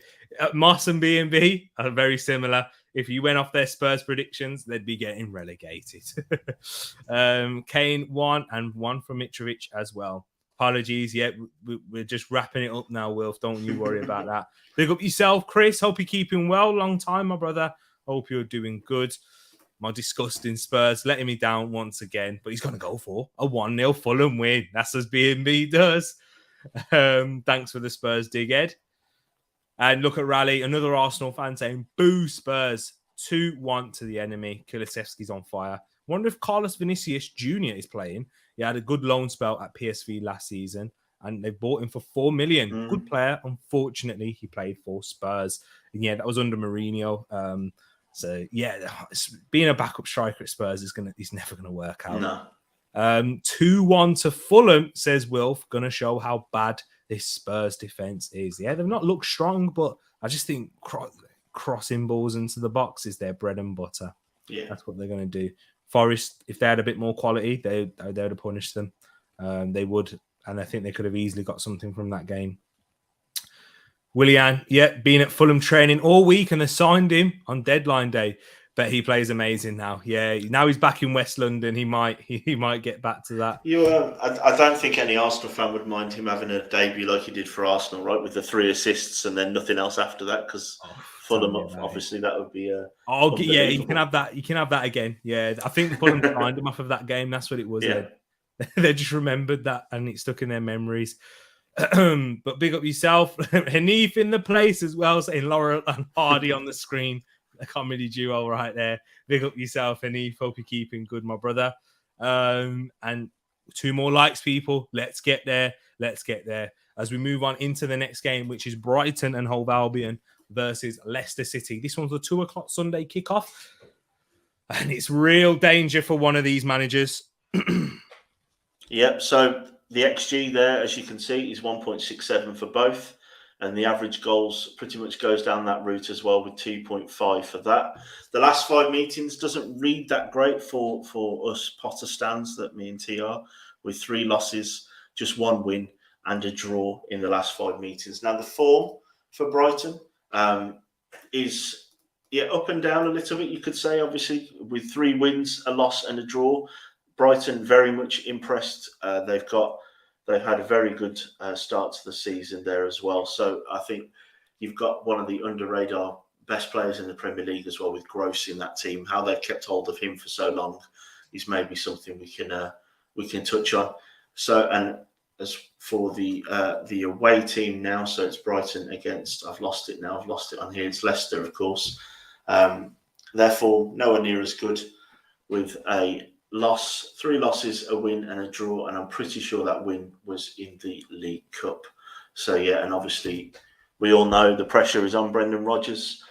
He's lost Fofana. He has come out and did a mini meltdown like Scott Parker, talking about the fact that things aren't as aligned with these teams, with the management and the senior management at the club as well.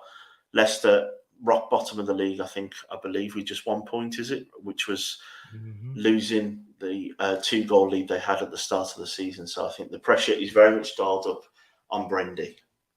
Exactly. It is right there. So before we get into the injuries, Matt, I think it's the black collar doesn't help. It makes it look even. It does actually. It does actually.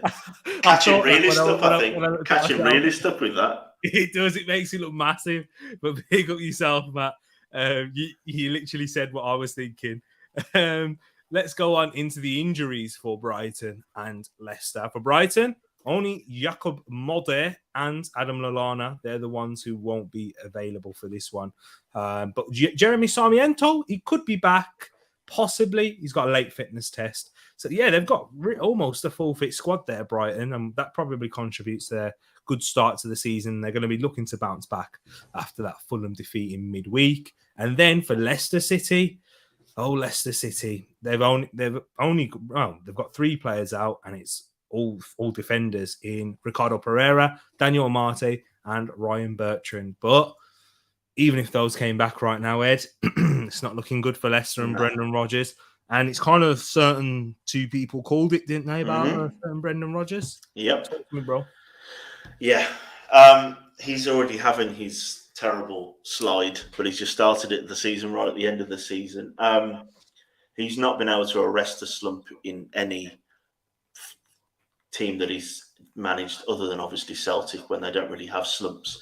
He also managed Celtic, let's not forget, when Rangers were in like Division 4 for most of it. So he didn't really even have any real competition in that game. So I get it as well. It's not necessarily his fault.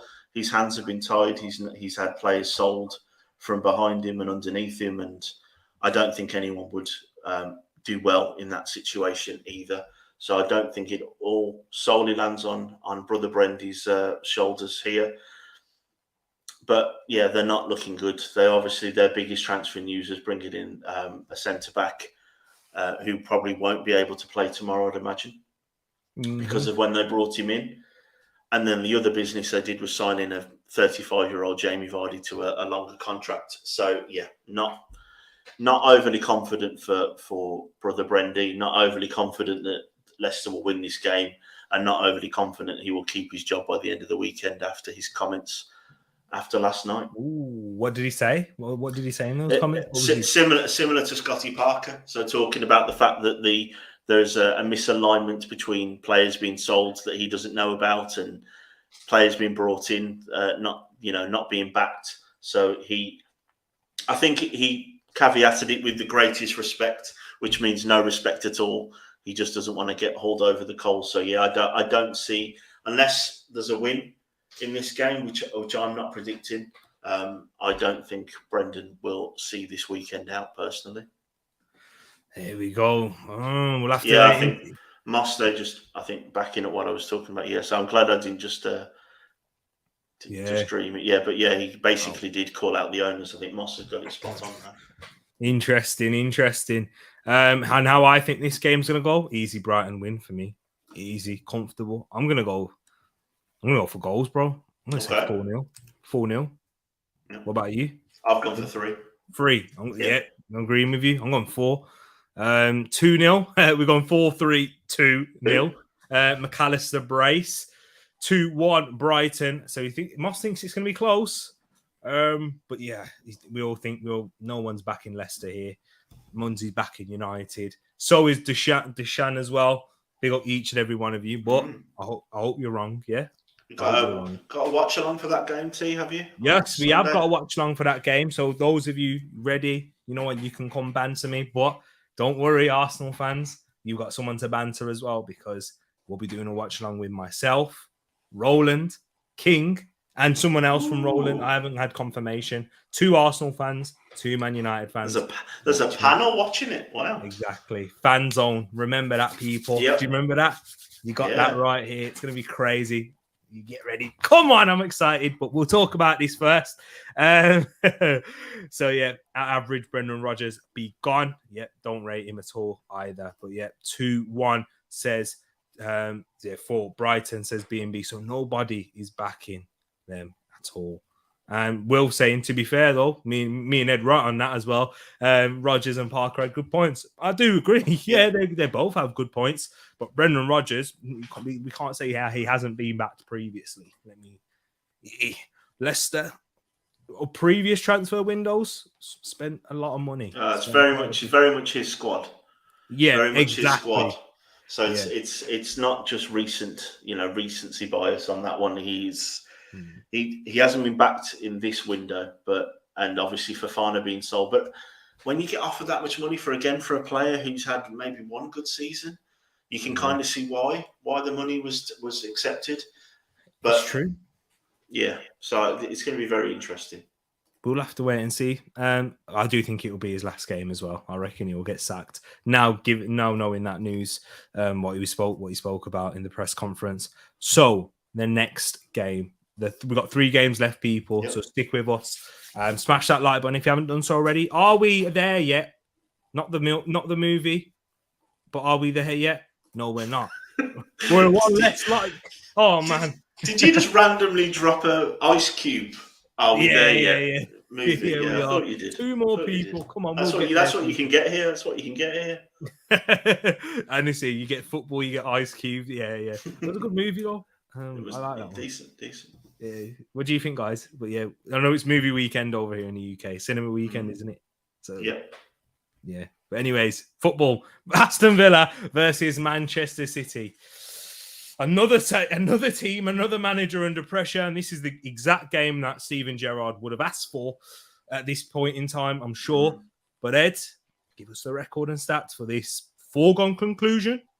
You'd imagine so, and especially when you look at the last 5 meetings between these two clubs, being 5 losses on the bounce for Villa. I'm pretty sure Villa haven't picked up a point against them, I think, in 11 or 12 games, I think, from when I did this a few days ago now. Obviously, Q, now you've got a few minutes to put in all your Slippy G jokes and everything else that you might want to drop in there for Villa here. The form of just Haaland alone maybe is enough for people to go with the Man City win. Man City's form, unbeaten in 5. Wilf, just for you, of course, there was a draw in there, so not quite the same as Arsenal's. Obviously, with a very impressive 38-minute hat-trick from a certain Haaland in midweek. Not just a hat-trick, a perfect hat-trick as well.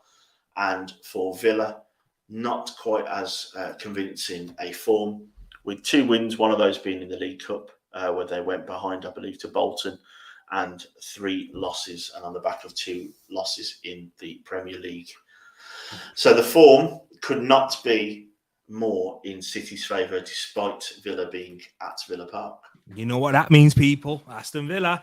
But for Aston Villa, what we're going to know in terms of their injury news, it's not too heavy, so they don't have the excuse of that, really. Only Diego Carlos.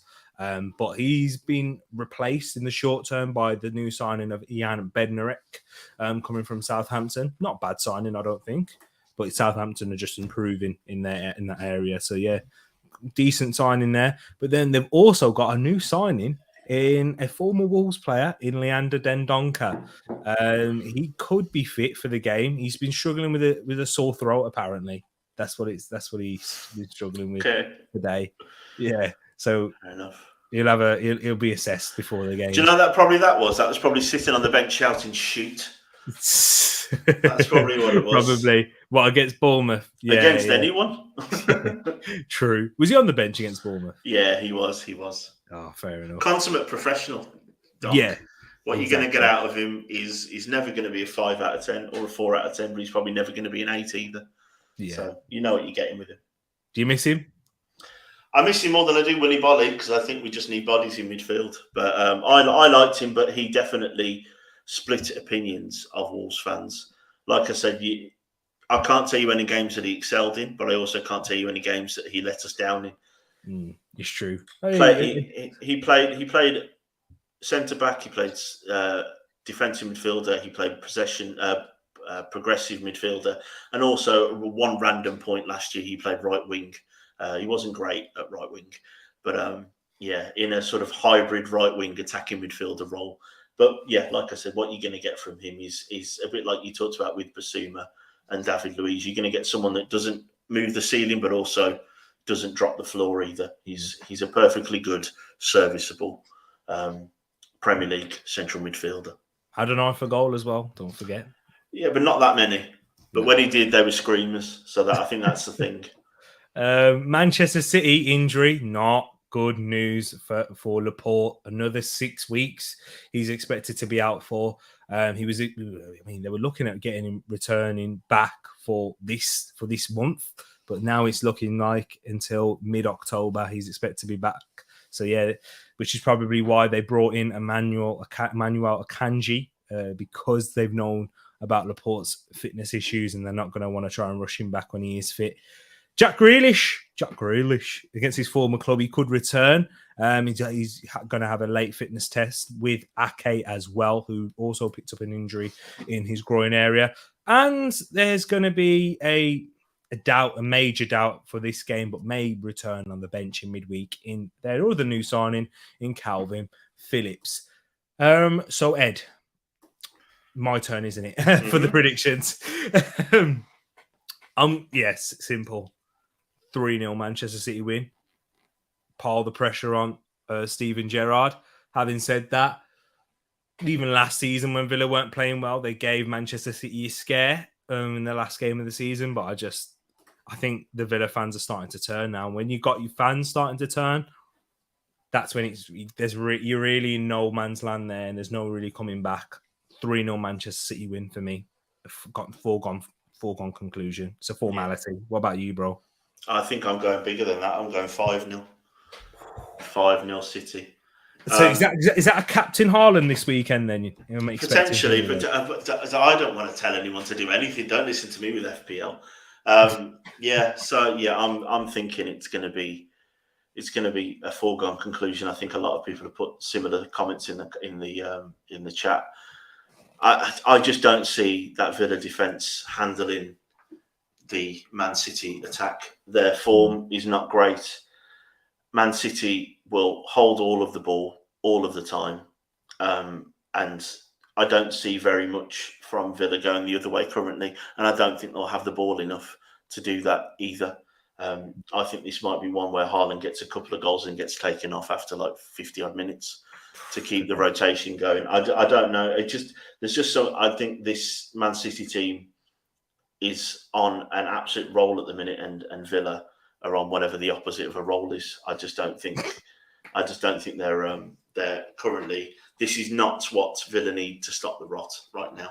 And Wolves are in exactly the same position. We've got Liverpool and Man City coming up after this game. So similar to us, if we don't pick up some kind of points against Southampton, we're in the mire as well because we run into those two freight trains. But I see another hat-trick for Haaland. There you go, right there. And in terms of the FPL, shout... Don't worry, Ed. Don't. I had no intention of taking your FPL advice. I do much better on the predictions, as we'll mention at the end, than I do the FPL. It's true. Yeah, I'm going for 5 on this one. 5. Paxton's gone for 4. Haaland, Brace, KDB, and Gundogan with the goals. Wilf is also going for Haaland on his own versus Villa. 4-0 Manchester City win, and that's flattering Villa. 3-1 Manchester City win. Haaland, Bernardo Silva, and Julian Alvarez, who had a good performance, by the way. Yeah, very. Forest. Oh, the finishes were wonderful. Oh, Aguero-esque. They were, like 2 different strikers and 2 different types of goals that they all scored, but crazy good. So good. But I'm really impressed with Julian Alvarez. What, 14 million they got him for? Yeah, it's a steal, isn't it? Absolute steal. And Man United fans will tell me there's no value in the market. Yeah, the snapshots he was taking as well. They just, some of them didn't even look like chances. Then bang, bro. Yeah, left foot, and he's not swinging at it. Like if you swing at it and then you catch it right, no, he controlled it. Oh, it's beautiful, Julian Alvarez. Yeah, wonderful. But yeah, well, so yeah, we're going to move on into the penultimate game now, which is Brentford versus Leeds. Big game, this. This was the in last season, and I'm sure Ed will mention this in the form. This was the last game of the season, which Leeds did actually survive, thanks to a Rafinha penalty. But Ed, give us the record and stats for this one for both sides. So that loss in the last 5 meetings was, of course, that incredible game towards the end of on the last day of the season. Brentford's XG, incredible, 1.95. Leeds is very good at 1.31. Average goals of almost 3, so 2.75. The last 5 meetings, as T talked about there and I touched on, the last one was obviously a win for Leeds, the important game at the end of the season with Rafinha top off, swinging it around towards the end as well.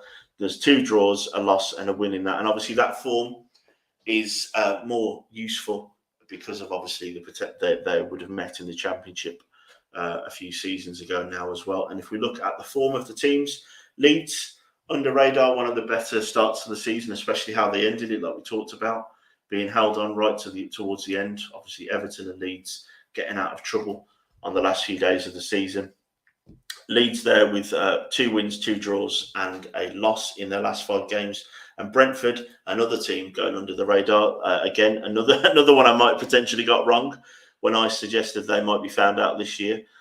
2 wins, 2 draws, and a loss in their last 5 games. No second season syndrome by the looks of it for Brentford currently. Or Leeds. I think I got them wrong. I said I thought they were going to be near the relegation zone, but they've been pretty well this season already.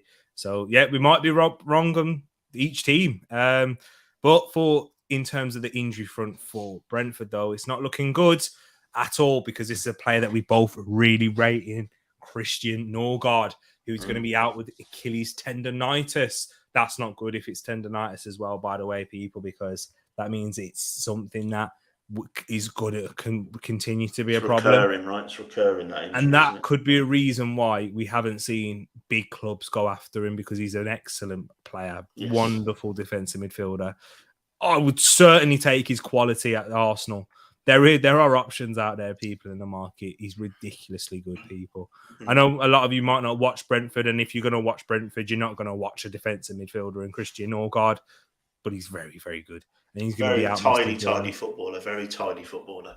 I think they're going to miss him. I really do think. And he's a goal threat as well. Another thing for a midfielder in the box. Oh, man, yeah, they're going to miss him. And I think it will impact their performance. But yeah, I don't want to impact your predictions by saying that. Sergio Canos, he's also out. Christopher Ajer could return, though. That's on the good side. But also on the bad side, no Pontus Jansson, no Ethan Pennock. So they're light at the back. Also missing their key man in midfield in Christian Norgard, who, in terms of statistics, for a stat man like Ed, he'll definitely appreciate him because he topped everything last season in defensive in front in that midfield position. So he was excellent, and I think they'll miss him. But for Leeds, though, their injury news isn't quite good either, because that's another key player for them at the start of this season in Rodrigo, who picked up a dislocated shoulder and is not expected to return until after the international break. So that's what they're looking at with him. We may see the return of Junior Firpo, though, Liam Cooper and Luke Ayling. Liam Cooper is most likely to return for this one, given the fact that he's closer in terms of his match fitness and he's building up a fitness during the week. So some important players there returning back into the squad. But of course, no Stuart Dallas, who's not expected to return until next year. How do you see this game going, Ed? Have I impacted your prediction by the news of Norgard's injury? No, I see both of these teams carrying on their good start. I think I'm going to go with the draw on this one. I'm going to go with 1-1. I think there's going to be it's going to be one of those games for the football purist. I think this game is going to be one where both teams are going to look tidy. I've been impressed with how Leeds are playing. I think I talked about the thoughts on Jesse Marsh on the preview show I did when you weren't well on my own. I think we are beyond now, because he sounds how he does because he was born in America, therefore he doesn't know anything about soccer ball. I think he has impressed, and he's taken on that Bielsa team and he's tweaked it and he's improved it. I think obviously he comes from the RB merry-go-round as well, so obviously he doesn't come with a he's not come straight from the MLS where other people may have issues. Like we talked about similarly maybe with Brendan Rodgers and Steven Gerrard. He's come from a better quality league than the Scottish Premier League, and I think he's showing that, like you talked about in terms of both of these teams show, as you talked about, there is talent and quality out there in different leagues and in different teams than you think of as well. The scouting of Brentford is obviously incredible when they made that decision to ditch their youth, because of obviously being a smaller club in London, you're going to lose your players quite quickly to teams like Arsenal, Fulham, even Chelsea, etc. So their scouting department is incredible, and players like Christian Norgard, even Ivan Toney, taking a chance on him from a lower league. Obviously, he came with his own baggage of sort of his attitude, and he seems to have proven himself now to be a Premier League striker. But I'm going to go with a 1-1, and I'm hoping Ivan Toney gets a goal, because Ivan Toney, towards the end of last season, I said he wasn't good enough for Arsenal. I still stand by that, but he is getting better and better each week. He's definitely good enough for Arsenal. But yeah, Brentford 1, Leeds 1, and also Ivan Toney goal. Paxton's gone with there. With me, though, I'm going to go for a Leeds win. I'm going to say 2-0, 2-0 Leeds win. Once again, that injury, I do really rate Christian Norgard, and I think in a side like Brentford, I think it's going to be more detrimental to them as well. But Thomas Frank is a good manager, having said that. But yeah, I think it will cause them some issues in that game in terms of maintaining balance in midfield and in transition mainly. 2-2 says Wilf, another one I'm looking forward to. Gonna cancel each other out. That's what Will's saying. Another draw as well. Moss is going for a 1-1 draw. Tony and Sinistera for the Lily Whites, and also going for a Brentford win. So Is this the first? Yeah, this is the first Brentford win that we've received, and B&B's going for it. So big up yourself, B&B. But remember, make sure you drop your predictions in the comment section afterwards. You can copy and paste it from the Discord if you'd like, and then just edit the scores in there. I thought I'd do that for you. Try and make it easy for you all. You can do that in there in the comments. Make sure you do it, people. And if you want that option to go in there, make sure you join the Discord server where the link is in the description down below. Nice and refreshed for you. Brentford started this last season well. Without Eriksen, they would have gone down. So Ed, maybe they still might have that second season syndrome, but they'll run out of steam again this season. That's what Wilf is saying. Seriously, T-Money, no way, Tony, good enough. He's never going to let you live that down. He's never going to let you live that down. Tony would definitely be good enough for Arsenal. Definitely. I still stand by that. But yeah, let's move on into the last game and the final game, which is a London derby in itself. And it's Wolf's second favourite team in Chelsea versus West Ham. This is going to be a big one. This is a big one for Thomas Tuchel. £273 million spent in a transfer window, and they're not expecting to finish higher than third. But Ed, will they grab the 3 points in this game here? Well, they're coming off obviously the back of a surprising loss in midweek to Southampton. Their XG is 1.53. West Ham 1.44. The average goals is 2.25.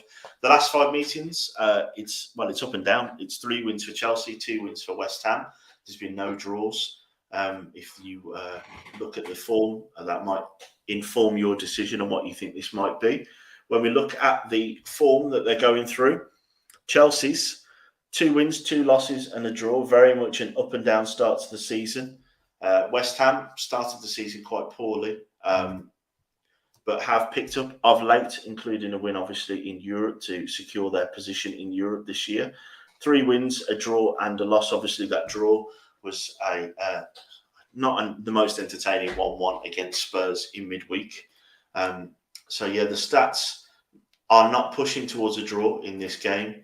The XG, very, very similar there. You can see I'm going to make it tick along the bottom now so you can see it as we go through. Very close. I think it's me to start on this one. Chelsea, the one thing I will say is I've been very impressed with Raheem Sterling, how he's come into the team, stepped up, looks like a bit of a leader in that team already, of course. I think you might touch on that there's a potential injury to Reece James that will maybe affect this game, but you will bring us the injuries now, I guess.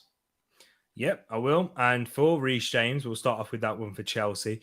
He suffered with a virus. He's been suffering the virus this week, which caused him to miss the game, but he's expected to return for this one. So FPL fans, make sure that you might get a little bit of a respite there, Reece James, and you better hope that he plays him on wing back this time and not in that centre back position. That's where we see the best of Reece James and in an attacking sense. But the rest of the injuries for Chelsea, N'Golo Kante is going to be out of this one. And really, the others are doubts. So no Pierre-Emerick Aubameyang because he cannot train at the moment. It's just to protect his jaw as he suffered a broken jaw for that horrible situation that he was in. Did he really? Yeah. I didn't know that had happened. I'd obviously seen the headlines and stuff, but I didn't know he got injured from it. Yeah. He suffered with a broken jaw. They threatened his family and they actually... Yeah, I knew that part, but I didn't know he'd... Yeah, so horrible, really. We'll talk more about Aubameyang in a different sense when we're doing the prediction show and talk about how that signing is. But he's not expected to. He's not going to be here. He's not going to be training, and when he does come, he'll be wearing a mask for a period of it all. We know Aubameyang likes to wear masks, but usually when he's celebrating a goal. Dennis Zakaria also not expected to be he never received his work permit in time for this one, so he'd be expected to play in the Champions League game. Then they're going to receiving. This is good news for Chelsea fans. Trevor Chalobah should return, Loftus-Cheek, and Conor Gallagher from his 1 match suspension for the 2 yellow cards he picked up. And for West Ham, still struggling with that Nev Ajerd injury. He's going to be missing until October. And then we're also looking at Gianluca Scamacca, their new signing, their big money signing for their striker. Waiting on a late fitness test for him. Aaron Cresswell, another one waiting on a late fitness test. Scamacca was due to illness, whereas Aaron Cresswell was actually due to injury. Craig Dawson, he's not fit, and I'm not sure if he's going to be mentally ready yet after his failed moves to Wolves. Because what was it? Was it because of who pulled out? Someone pulled out of their. It's when Bednarek went to Villa Aston Villa instead of West Ham. So it was one of those dominoes that didn't fall into place. Exactly. It was the same as we let Dendoncker go once we'd agreed that Boubacar Traore. It's one of those where you're just waiting for the dominoes to fall for it to go. Yeah. But that final domino didn't fall for the mighty Arsenal. But yeah, no Benjamin Johnson either, who is suffering with a hamstring injury. So yeah, but he could be fit. But yeah, they're going to be a bit precautious on that for Benjamin Johnson, given it's a muscular injury. But Ed, how do you see this game going? What's your prediction for this one? I think I'm going to go for a Chelsea win on this game. I think I'm going to go with a 2-1. 2-1 on this. Like I talked about, I've been impressed with how Sterling has played. If James is back, that'll be really important for obviously how Chelsea tick, how they play.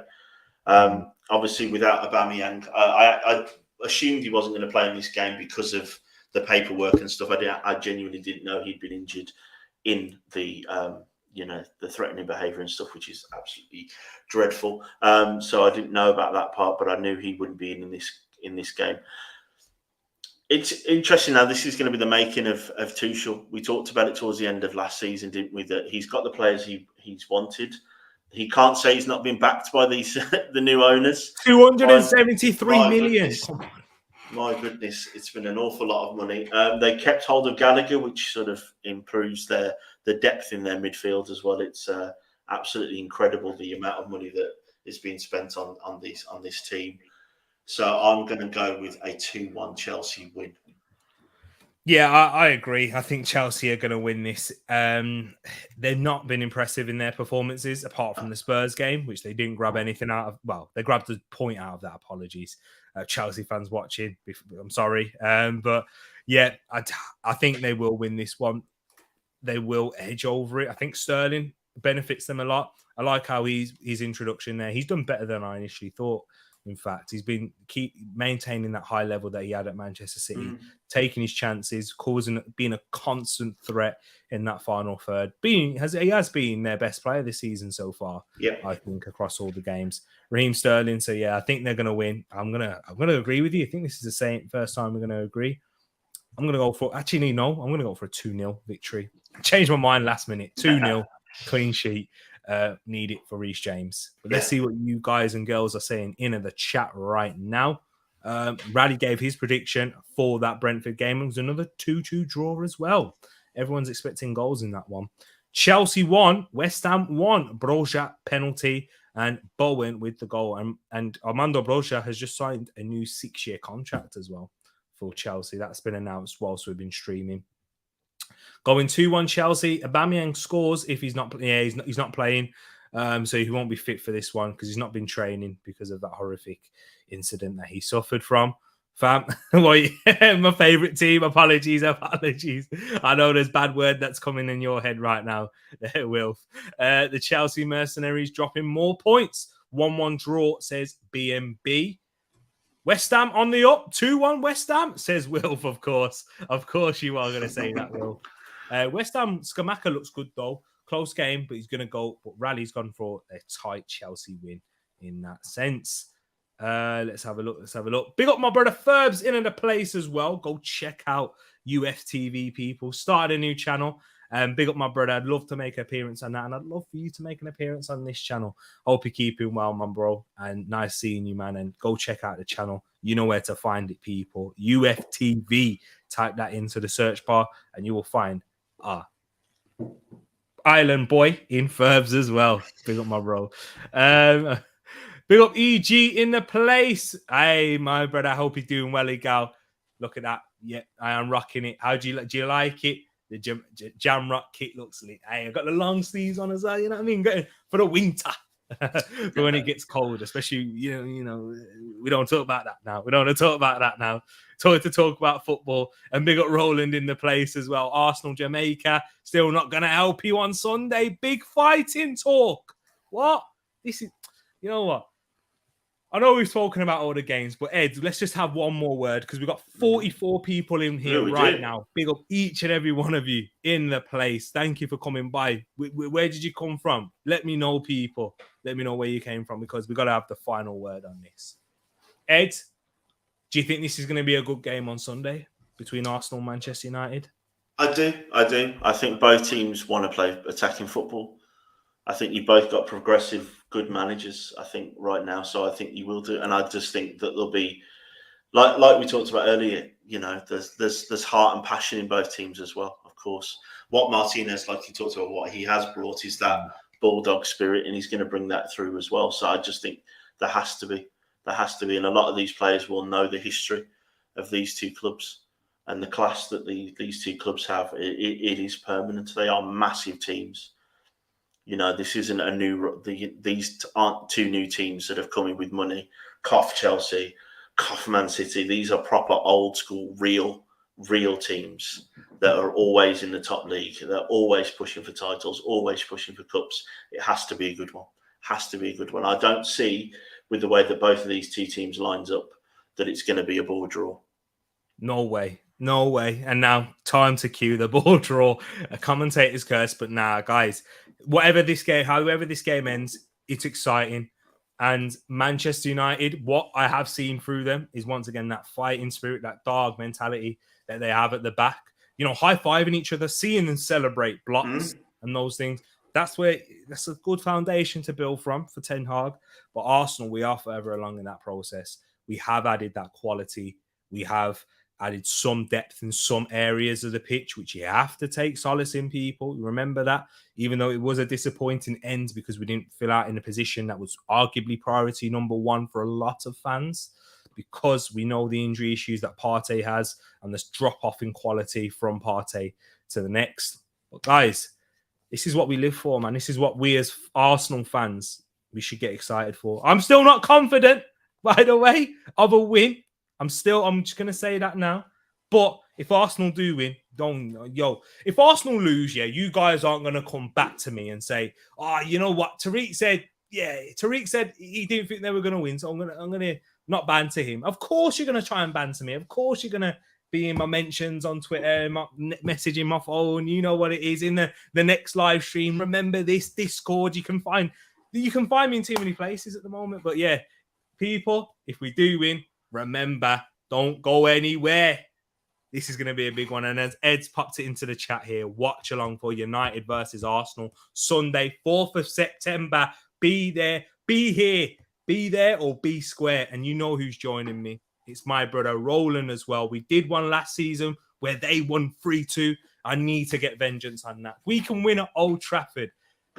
Man, I want to see that. I need to see it happen. And as Mikel Arteta said, we've done it before. We just got to do it again. Man, I'm excited. But yes, people, just before we wrap up as well, we're going to go through the predictions table. If you don't know, make sure you get your predictions in, people, because Paxton is sitting pretty at the top. Edmund's in second. Moss is in third, joint with my nephew and Ed's son, Jacob. Rich sitting in fourth, knocking me out of... Was it you, Ed, that knocked me down to fifth, actually? Wasn't it? Yeah, I got 3 bang on, which is... So if you want to get involved, people, I know you're thinking, what, this might be a bit too late. Nah, people, get your predictions in the comment section at the end of this stream. When you do, if you want to join the Discord server, copy the format there, and then you just need to fill out and just change the verses and put your scoreline there.